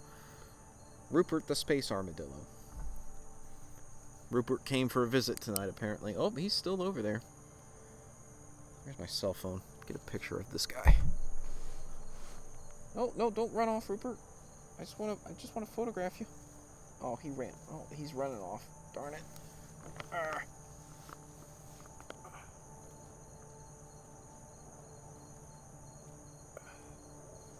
Yeah. I got a blurry picture of the woods instead of a picture of an armadillo.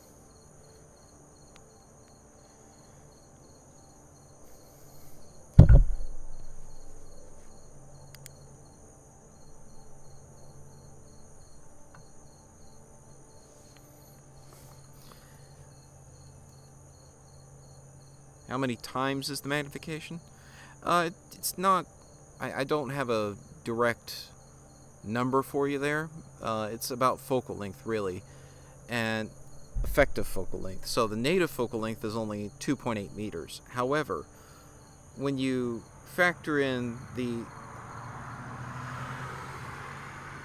Sorry about that. When you factor in the 2.5x Barlow lens, the 2x crop factor of the camera, and the 2x crop factor of shooting in 1080p, and only the inner 1920 by 1080 pixels of the sensor, the effective focal length is about 28 meters. 28 meters. So it's equivalent to having a telephoto lens 28 meters long on a 35mm camera, which is just psychotic. That's just insane.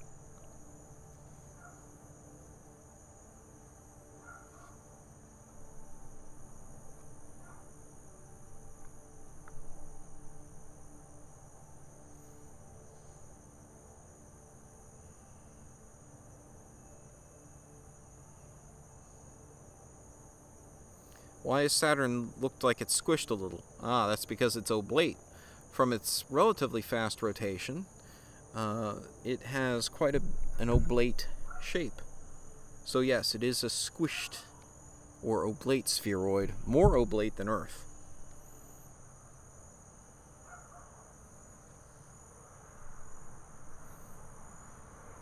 Yeah, P1000 eats your heart out.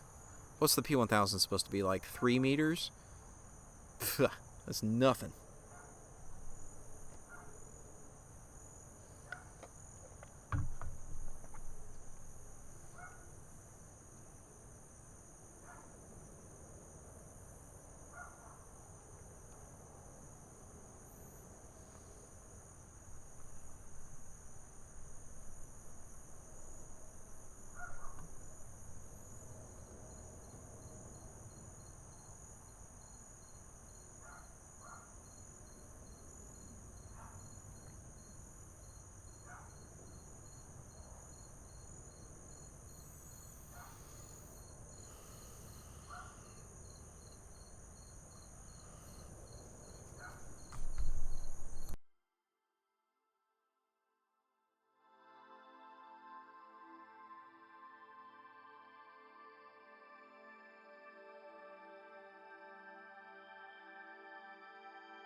Sorry about that. I had a bit of a coughing fit. Had to get some more water here.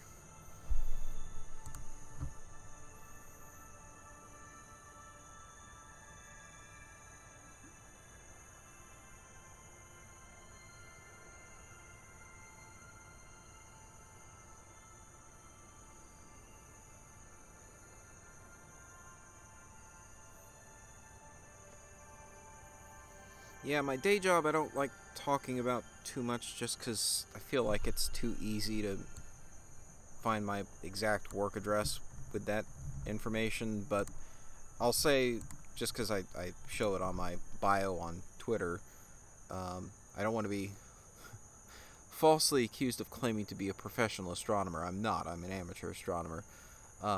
So I do have a PhD, but it's in neuroscience. It's not astronomy. This is just something I do for fun and enjoyment. But again, I don't like talking about my day job research because it's too easy to figure out exactly who I am and where I live, and there's too many weirdos out there for that.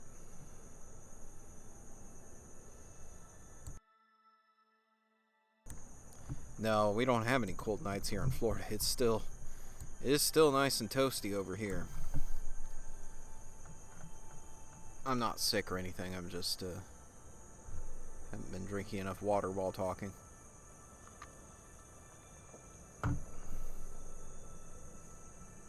Well, I certainly hope I don't do this way better than my day job.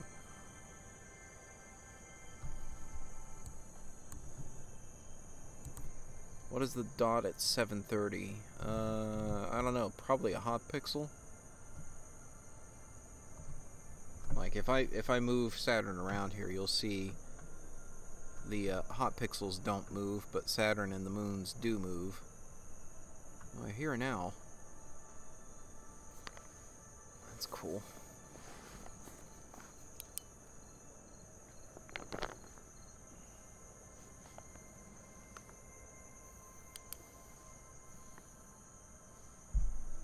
Oh. He's calling to another one. There's a second owl on the south side of the property. There's one on the north side and there's one on the south side.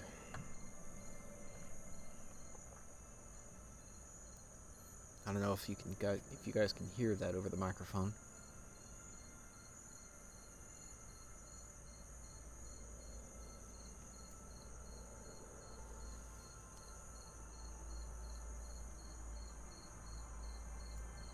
Oh, that's nice.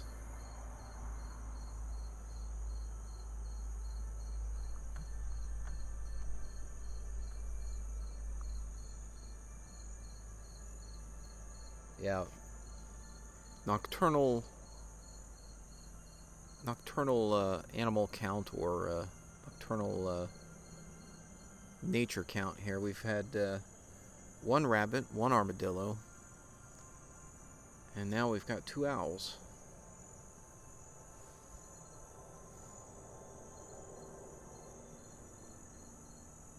I'm only hearing the one to the south. I'm wondering if that's the same as the one that was to my north. Maybe he flew down south. I didn't see him do it, though. Sometimes I will see them fly overhead in the middle of the night.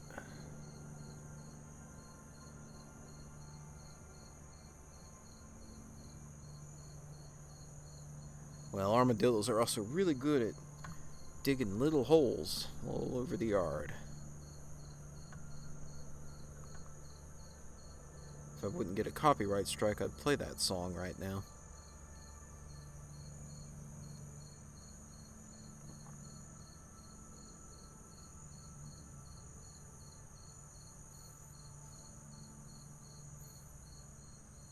It's fine, though. I've already mowed for the weekend, so he can dig another hole. I won't hit it as a pothole, at least not right now.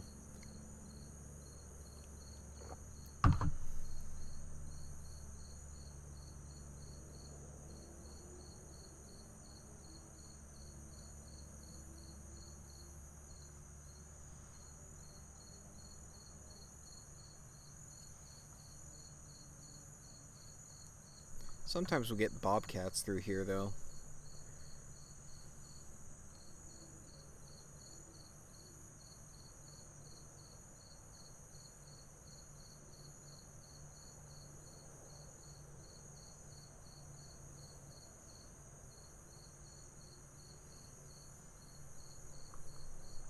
More annoying is the raccoons. Sometimes at night they'll get into a fight, and it's as bad as cats screeching.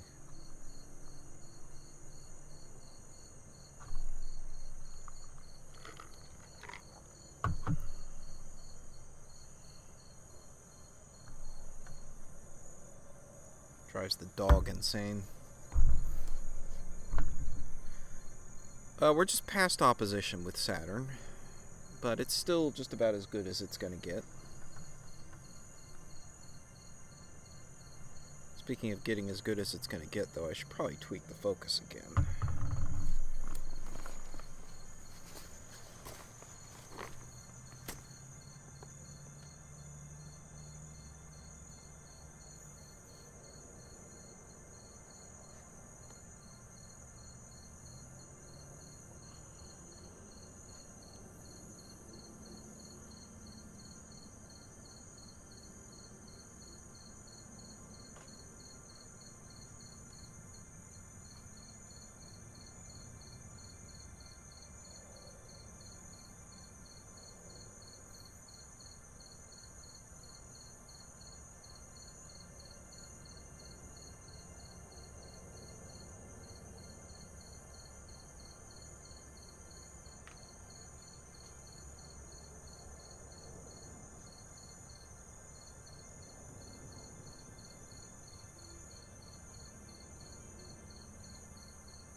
What is the most Earth-like Saturnian moon? Well, that's easy. Titan, I'd say. It's got the thickest atmosphere. It's got a liquid cycle with hydrocarbon lakes.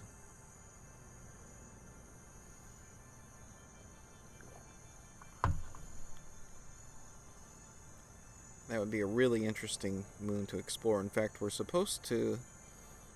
supposed to send a helicopter to it, essentially a drone, to fly on Titan. What's that mission called? Dragonfly?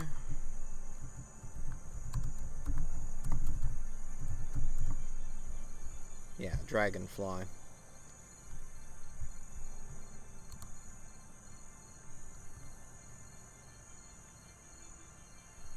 Planned to launch in 2028 and arrive in 2034.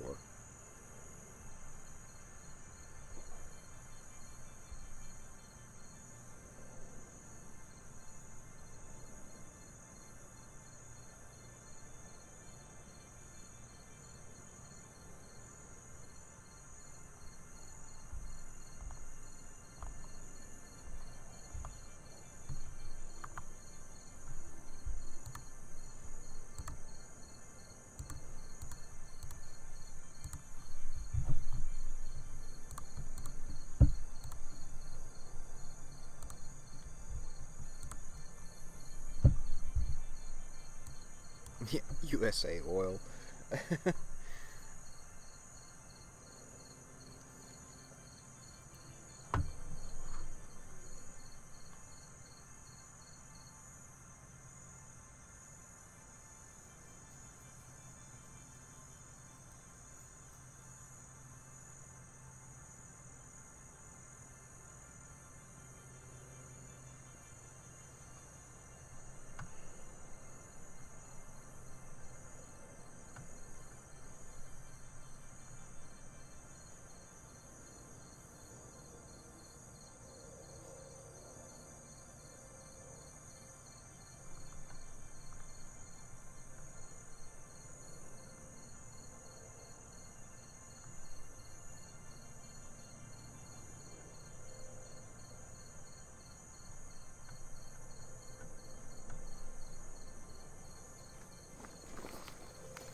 Sorry guys, I've really been hunting for best focus, but the atmosphere is definitely showing signs of being less steady now than it was a couple hours ago.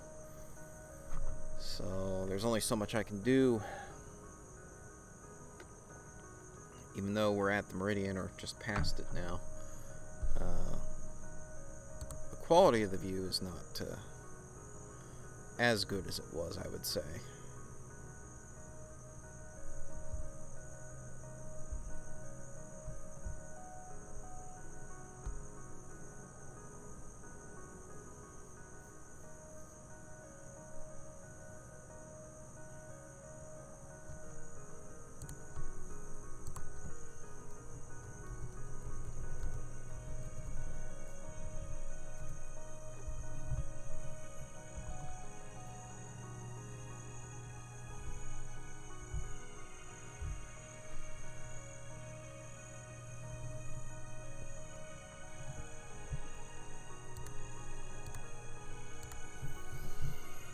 Alright, let's see. Sea Lightning 300 miles says, how is it possible at equinox tomorrow? I believe equinox was yesterday. Alaska, Ecuador, South America, etc. will all see the sunrise at exactly 90 degrees and set at 270 degrees. Makes zero sense. Well, that's what we predict on the globe. That's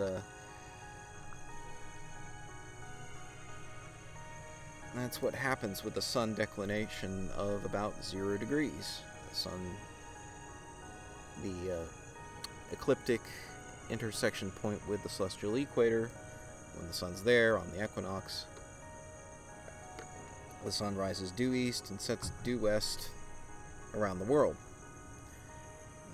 And that's exactly what we predict. I've got a moon and sun calculation spreadsheet that predicts the altitude and azimuth of the sun and moon throughout the year for any given observer on Earth, and you'll see it predicts that. And so it may be counterintuitive, but that's how it should work with the sun at the celestial equator. Excuse me. So yes, Earth, of course, is tilted to the ecliptic, but at the equinox, despite that tilt, the sun is on the celestial equator. So from our perspective, we see it rising due east and setting due west.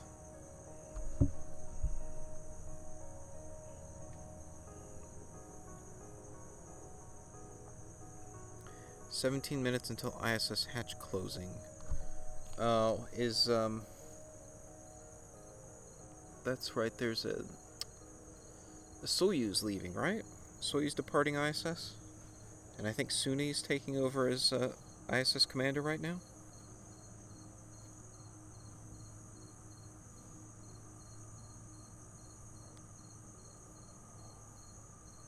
Yep, Soyuz leaving. That's what I thought. Okay. Cool. Unfortunately, midnight, I definitely wouldn't have an ISS pass here in Florida, but I don't think I've got any good ISS passes. Yeah, not for a week. So I'm not going to be able to see a trailing Soyuz near ISS right now or anything.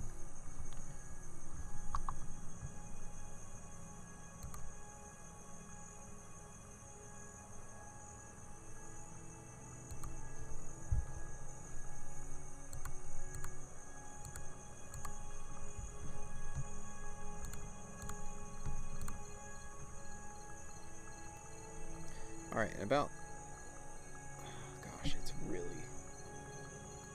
Quality-wise, Saturn's taking a bit of a dive for me in terms of atmospheric stability here, but in about 5 minutes, I'm going to use a much faster exposure, reduce the exposure of the shot here, and get one last look at Saturn briefly, and then I'll throw the cover on, get the dark frames going, and then I'll get the flat frames as best I can, and then call it a night. So we're going to be wrapping up here pretty soon on the stream. So any other questions, let me know.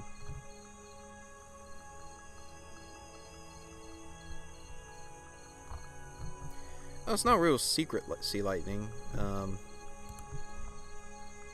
Yeah, like I said, it matches predictions on the globe. Here, I'll give you a link to my spreadsheet. So you can plug this in and try it yourself. I actually just published a video on Red's channel using this spreadsheet to predict eclipses, but it also gives you data on the position, the expected position of the sun and moon.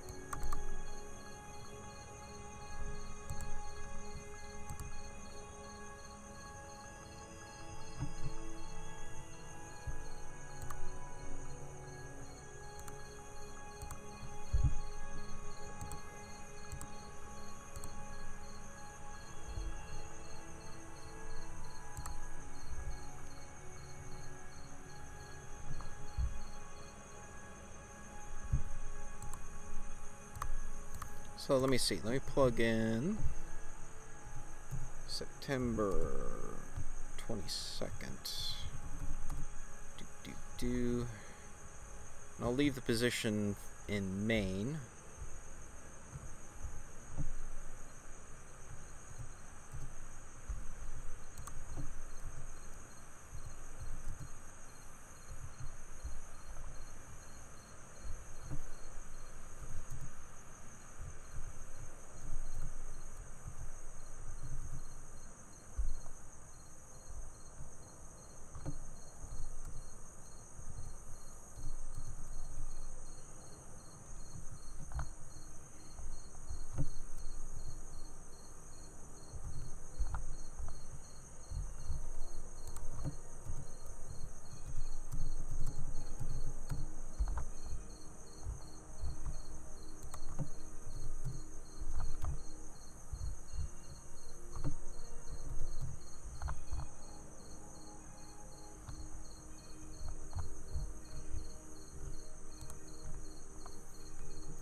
Is there a way I can like take a screenshot of this?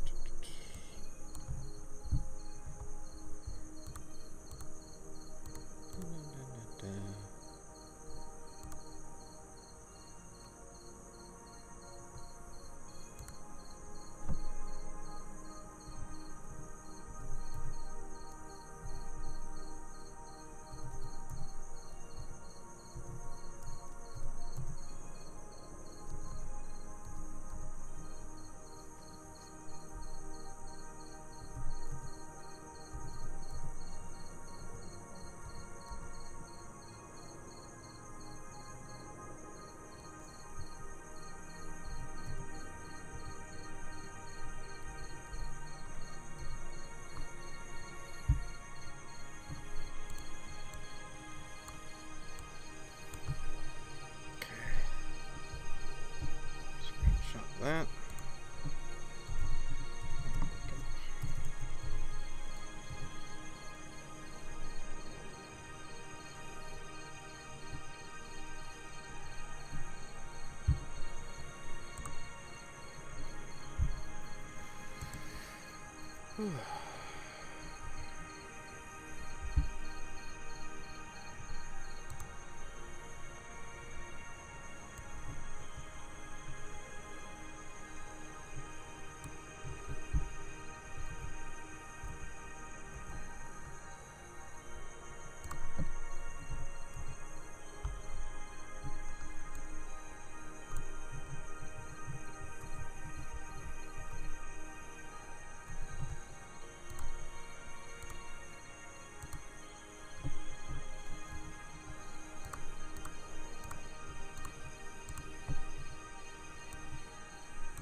So, okay, yep. So, according to my spreadsheet, from where I observed the April 8th eclipse, Yesterday at sunrise at about 10:30 Universal Time, or about 6:30 a.m. Eastern Time, the sun at 0.21 degrees altitude was at an azimuth of 89.51 degrees, so yeah, just about 90 degrees. And then if you reduce that latitude to, say, 27 degrees, about the latitude of Florida, it's still 0.12 degrees above horizon, 89.68 degrees azimuth, just about 90 degrees due east. Just as expected.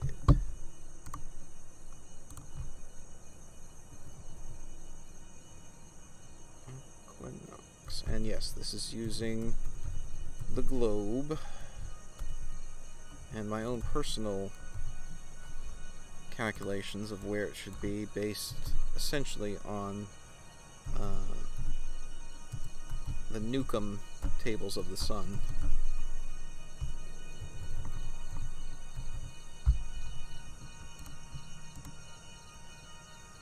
Save this.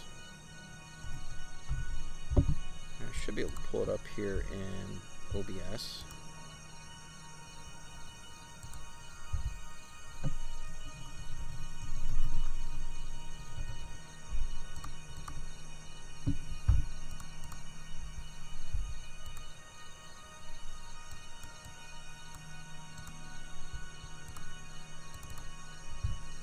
There we go.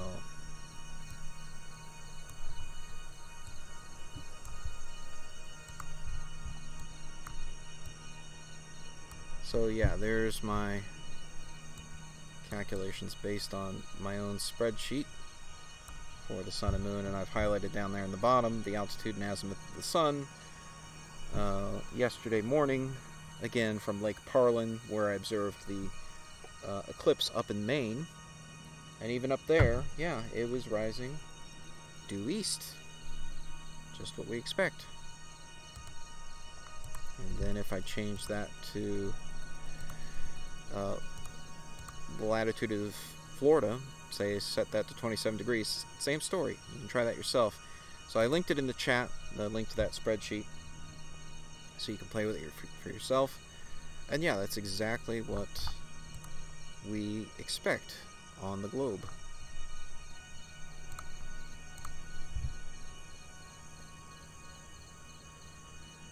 Oh boy, sea lightning turns out just to be a flat earther. Well, okay.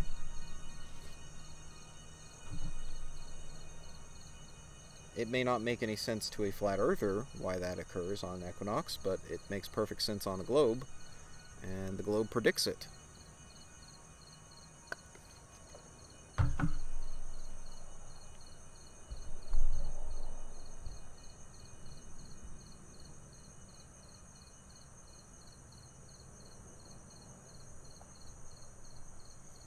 Yes, thunderheads can be very tall, and you can see lightning for hundreds of miles. I know, I've seen that in Florida, but that doesn't mean that Earth is flat. I've seen the curve of the Earth for myself, my friend. And I've predicted the paths of total solar eclipses, including the April 8th eclipse, which is something the flat Earth cannot do. It cannot, and has not, predicted the path of totality for an eclipse. It's unable to do so. Because for that you need the three-dimensional shape of Earth, you need the distances of the Earth and Moon, or sorry, the Sun and Moon from the Earth, and you need to know the orbit of the Moon and the orbit of the Earth around the Sun.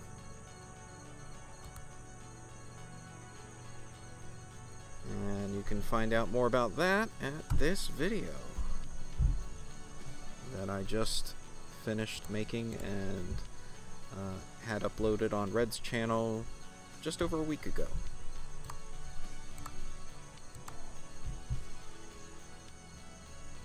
The real packs in my chat. Well, is that the actual real packs in my chat? It seems it is.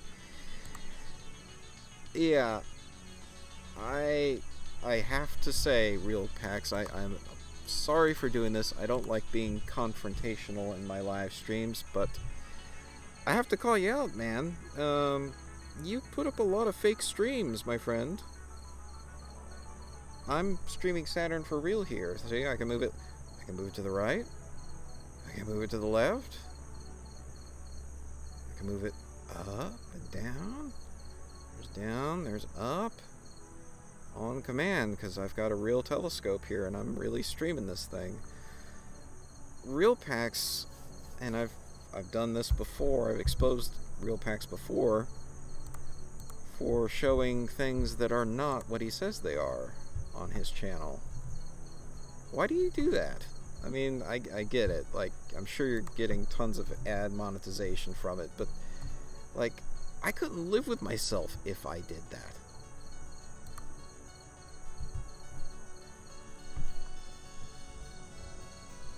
So, to answer your question, which was totally unrelated to what I was just talking about there about your channel, but my thoughts on these smart telescopes like the Vespera 2 or some of these others, I'm not a big fan of them. Now, here's a little short I did about you, Real Packs. I'm not impressed by your channel, I hate to say. Hate to say it, but I cannot recommend your channel given what I've seen before of you posting fake streams, comets that were not the comet that you said they were, things like that.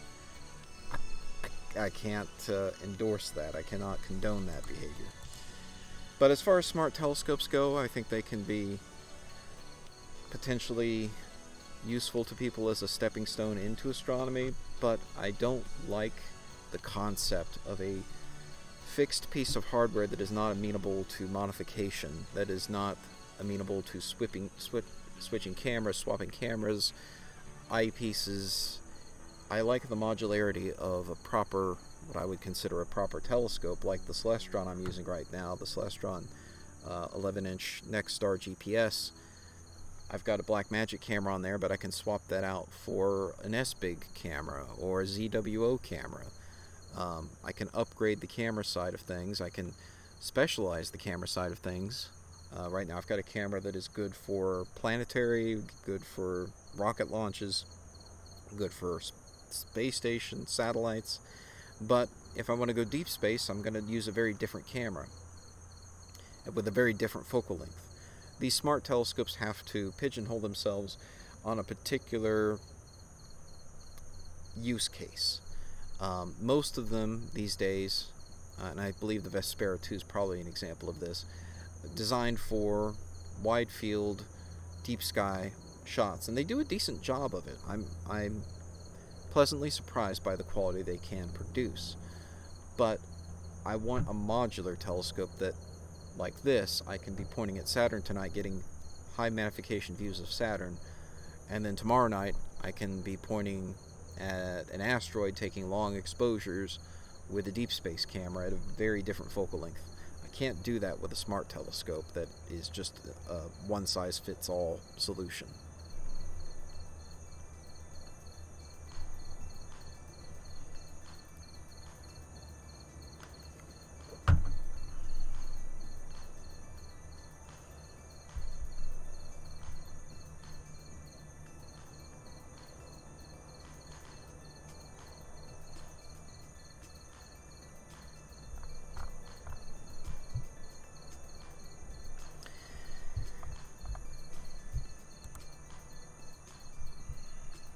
Yeah, easy and fast setup. When you're tired, it's good.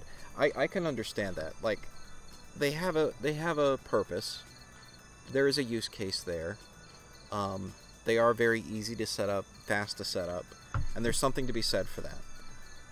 Personally, I can't justify the cost for that specific use case. I just can't. I want something, for that amount of money, I want something modular.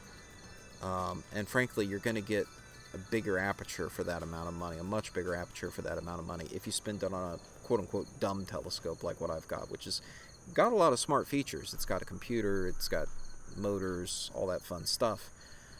But I can swap out cameras on it. I paid less than $3,000 for this 11-inch Schmidt-Cassegrain telescope on an altitude azimuth mount, which if I got a wedge, I could polar align it. There's a lot of capability there. You can get a fairly beefy telescope for the budgets that some of these smart telescopes call for. Some of them are a little more affordable. I don't know where Vespera 2 lands in that range, but some of them do have quite high sticker prices from what I've seen. That for that amount of money you can get a bigger bang. But that said, for some people that's a significant time investment, if nothing else, to set all this up. It takes me usually an hour to 2 hours to set up, depending on what I'm going to do. A smart telescope, you can be out there in minutes. So there's something to be said for that. I can't deny that. But for me personally, I just can't bring myself to do it when I could be using that money to put more parts on my, one of my modular telescopes, so get a different piggyback apochromatic telescope or something to slap on there, a different camera. There's always new parts I could be buying for these things that I would rather spend my money on when it comes to that kind of thing. So anyway, it's now been over 3 hours of recording that I've been recording Saturn at this exposure. So I'm going to stop the recording.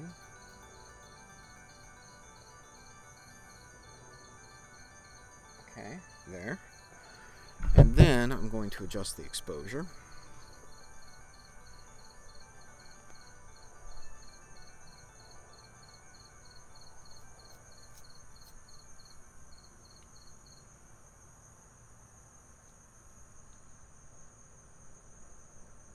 Lubo in China says, to compare a smart telescope to a standard one, it's like comparing a French wine to a Chinese beer. If you're tired and just want to sit and relax with a cheap cold beer, it will be enough.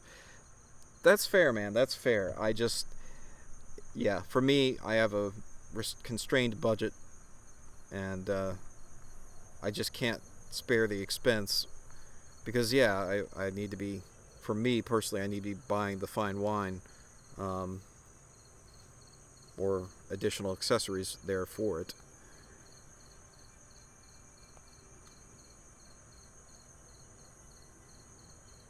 So don't let me rain on anyone's parade when it comes to smart telescopes if you enjoy that kind of thing. But for a beginner, I still like a nice Dobsonian, a simple Dobsonian to learn on and go from there.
Try to tweak this focus as good as I can.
Okay, record a little bit of a clip here with Saturn more properly exposed. If given the chance, would I fly to space? You bet, in a heartbeat. Someone want to buy me a ticket? I'll take a ticket. Heck, I'll go up on a Blue Origin New Shepard. That sounds good to me.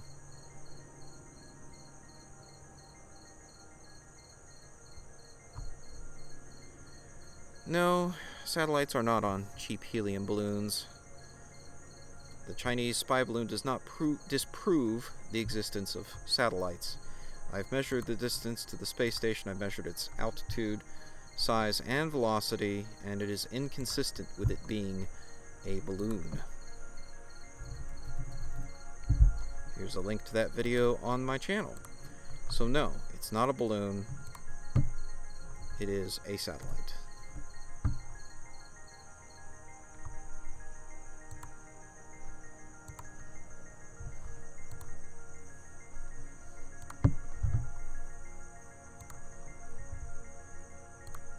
Out of curiosity, Sea Lightning, did you ever look at my spreadsheet I sent you?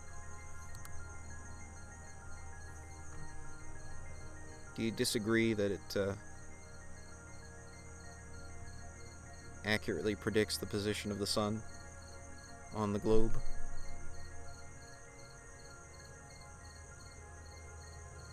Inquiring minds want to know.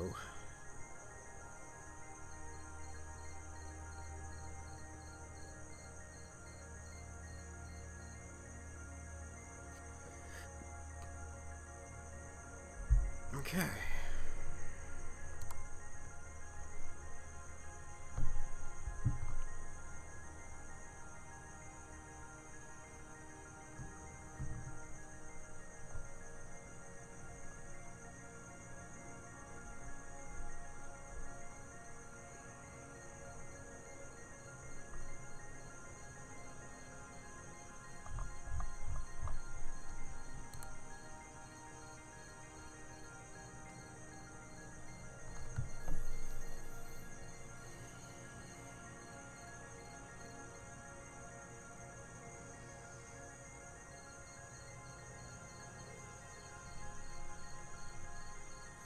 Well, Sea Lightning, you brought up the equinox. You brought up the fact that the sun is rising at 90 degrees and setting at 270 degrees around the world as if it was a problem for the globe. So that's why I'm asking you, did you download my spreadsheet? Because my spreadsheet predicts this on the globe. I mean, that was your argument that you brought up. So you need to respond to the effort I put in there to provide you with the information you said you wanted.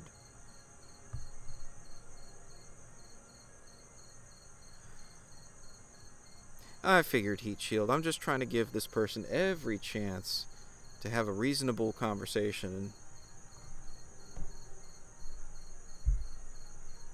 But if they're not actually interested in the information that they say they are, then yes, I agree. They're trolling and wasting everyone's time.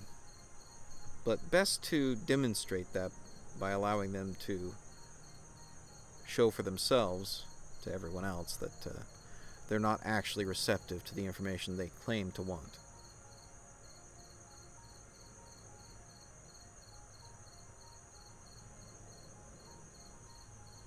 No need to apologize, though. I'm happy for everyone to have a polite conversation in chat about it.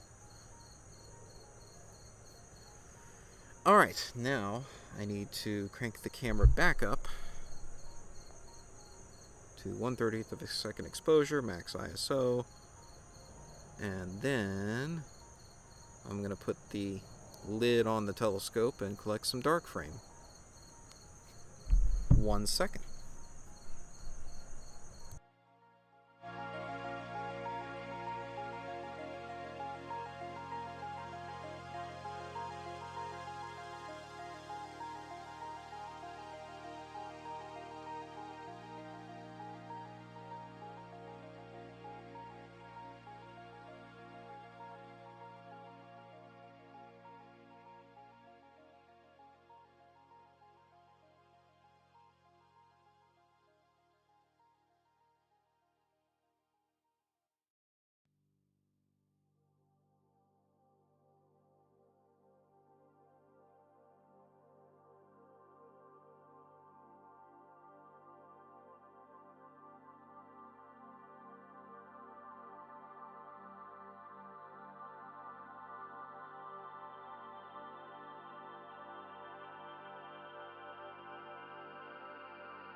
Oh no, I blotted out Saturn. Yes, I put the dust cover over the front of the telescope to record some video with just the hot pixels now. Just the noise and the hot pixels for a minute or so that I can calibrate the time lapse and eliminate those hot pixels from the final product. Do I know what my Bortle level is? It's not good. It's better than it was where I used to live, but I can look that up. Let me see here. What does Clear Sky Clock say?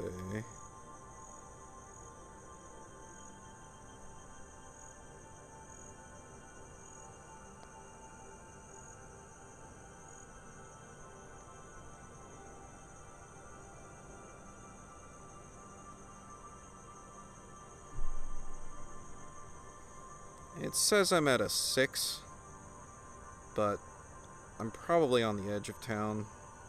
I'm probably closer to a 5, maybe. Might be a 6 now. I mean, the town keeps growing, so somewhere between a 5 and a 6.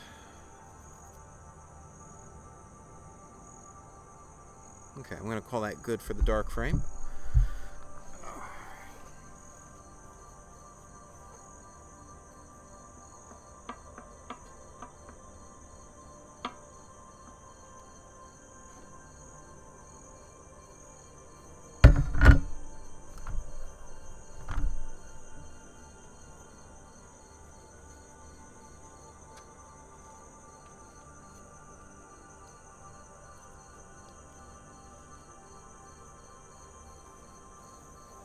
Okay. Saturn's still there once I take off the dust cover.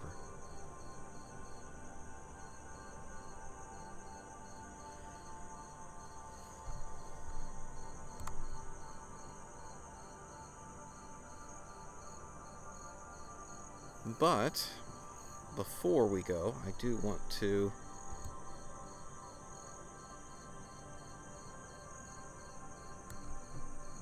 to demonstrate the effect of bad focus. Yes. So, let's see here. What I'm gonna do.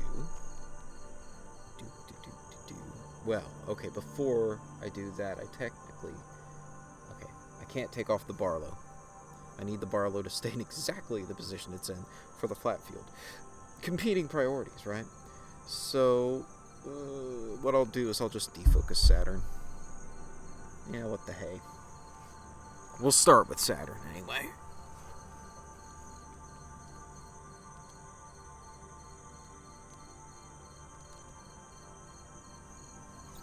It's a donut. You can see the heat waves there, can't you? Look at all that wonderful turbulence. Yeah, that's what's been degrading the view for the last hour.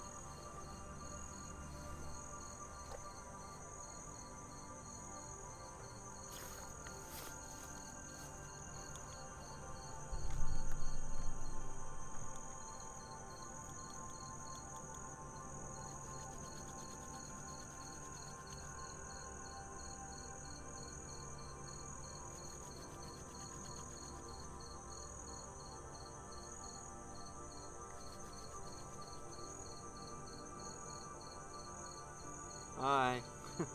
There's my hand. Hello, Internet. Okay, that's Saturn. What I'd like to do... I'd like to point at a point-like light source. Now, Saturn is an extended light source. Now, obviously, it's more than just a point of light to the telescope. It's a whole shape. Alright? That.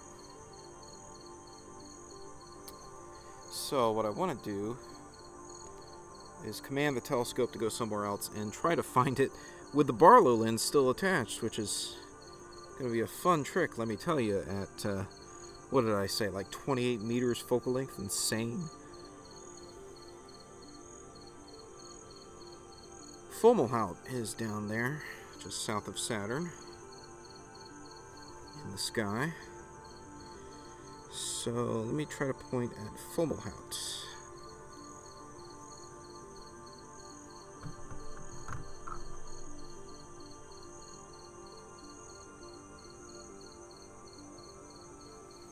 SAO 191524.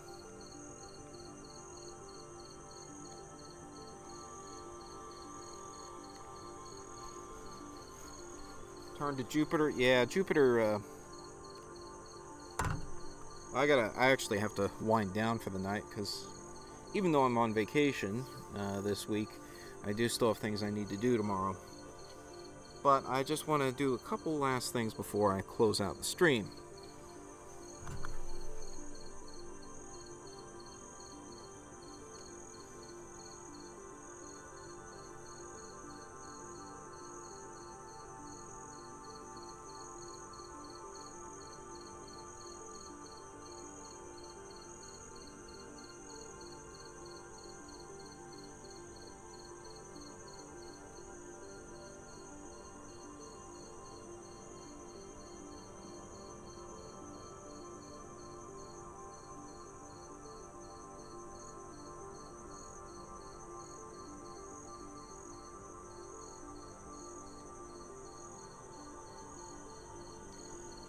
Well, okay.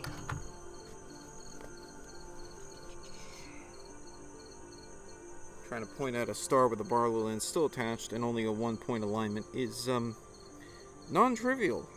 Very non-trivial. But we'll get around it. Set the outside light color to white.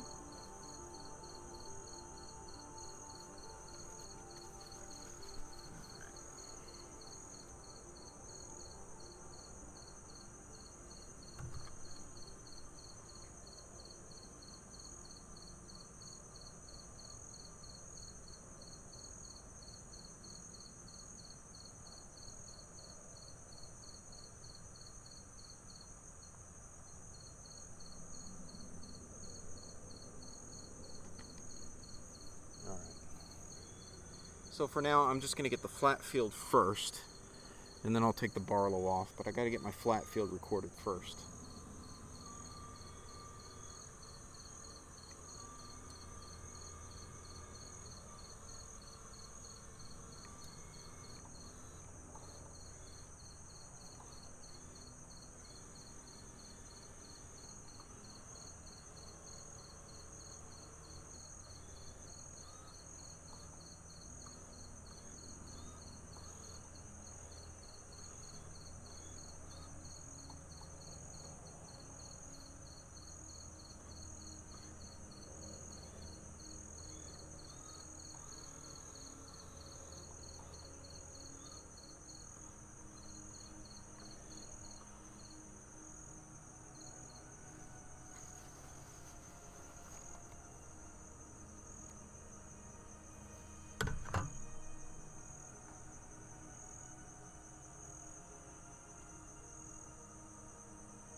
Okay, so now I'm recording an image of all the dust on the Barlow lens and on the camera potentially, so that I can calibrate that out of the final time lapse.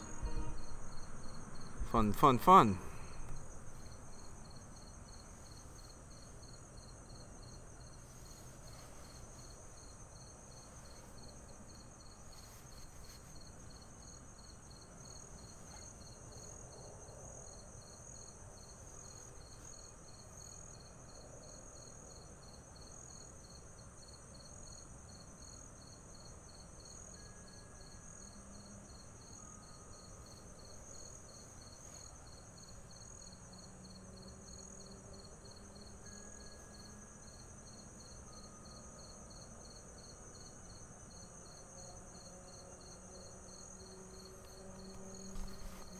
Okay, now that that's done,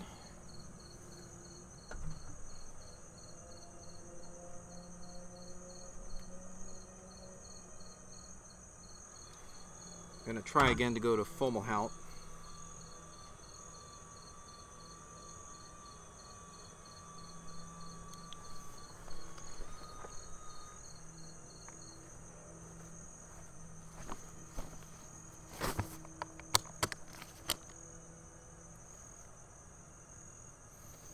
This time I'm going to put the Barlow away.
Barlow away and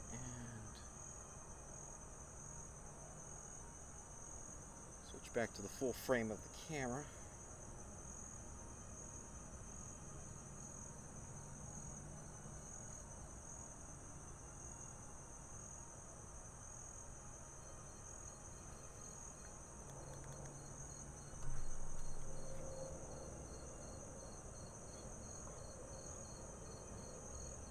There we go.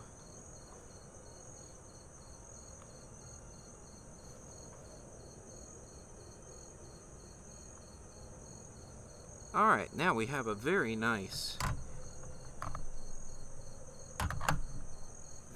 view of an out of focus star.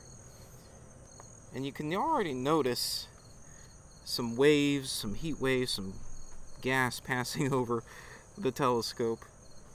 Watch what happens now. I'm going to try to do this by generating a little heat with friction by rubbing my hands together.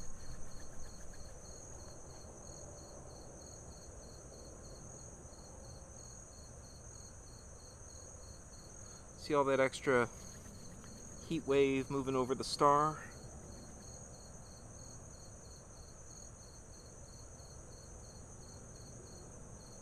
Tell you what, let me get real fun with it.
See all that?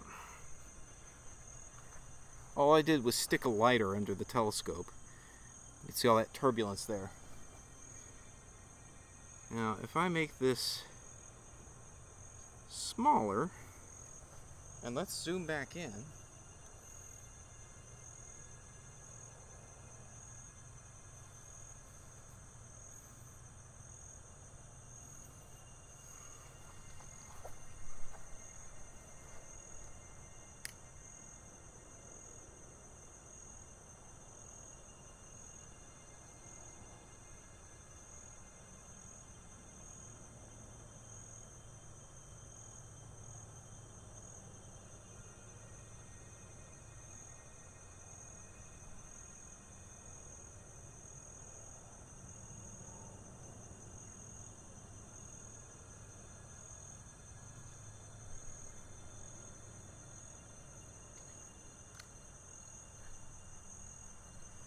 Yeah, I can make that star do all kinds of crazy stuff.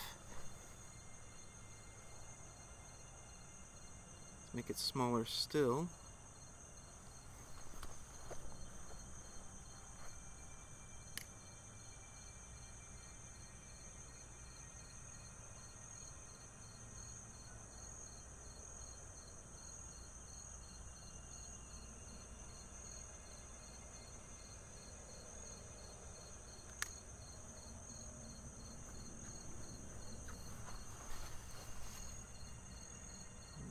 happens if I...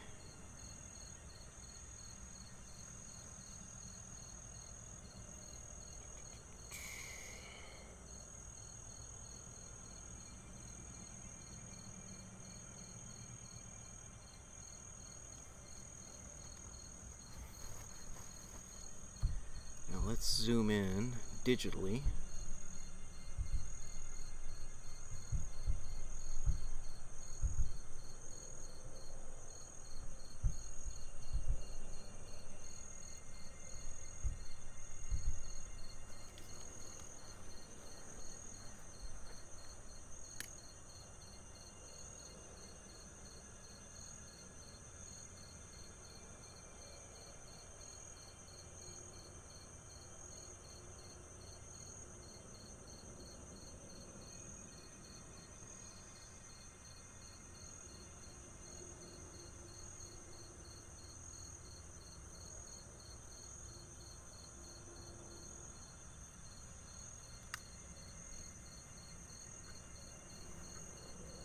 Yeah, you can really make that star shimmer just by applying heat to deliberately make the air turbulent.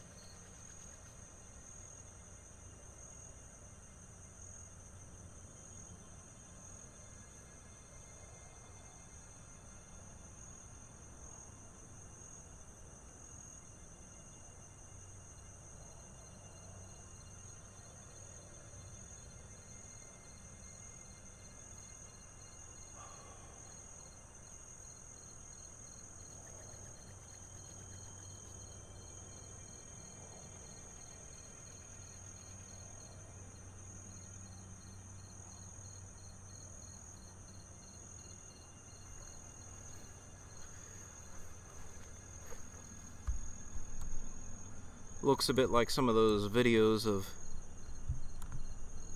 out-of-focus stars that you see space deniers sometimes present. They love to show out-of-focus stars. But if you just focus the star... Oh, well, it just looks like a star now, doesn't it? And of course, I'm way zoomed in past the point of usefulness. You can see the individual pixels and noise here.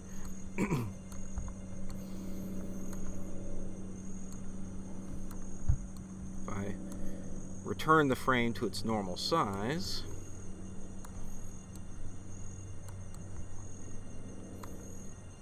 Looks more like this.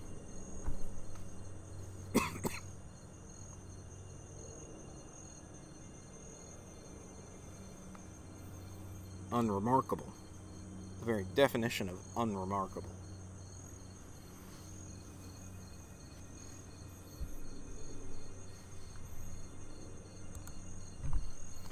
But the important thing to note is that to make it look more weird, all I have to do is apply a heat source, whether that's rubbing my hands together or a lighter, and it distorts the image because it's just the atmosphere causing turbulence. But in reality, all this is Fomalhaut. Previously, it was out of focus. Now it is in focus. That's all there is to it. That's going to do it for this webcast, though. I'm going to go ahead and wrap things up, get this data downloaded, and process it.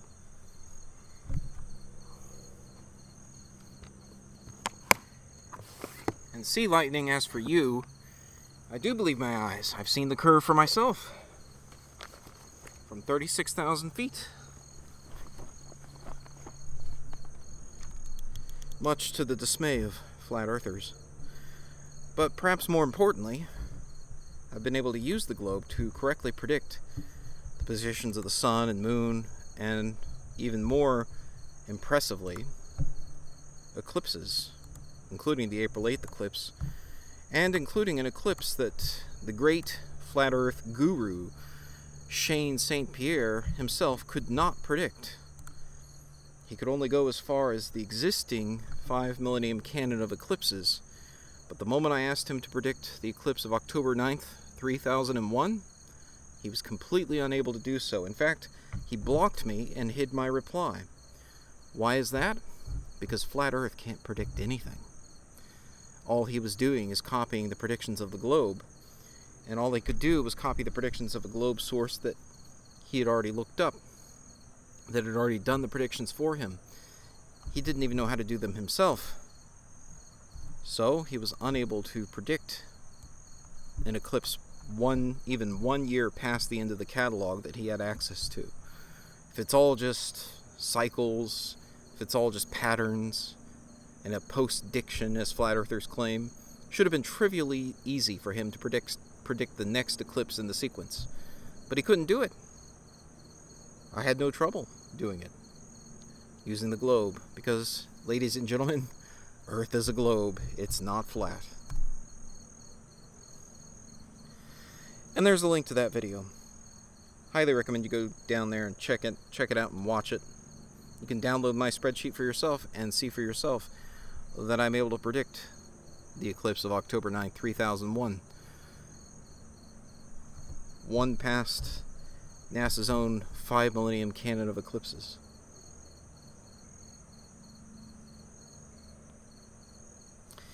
So, thanks for watching, everyone, and until next time, clear skies.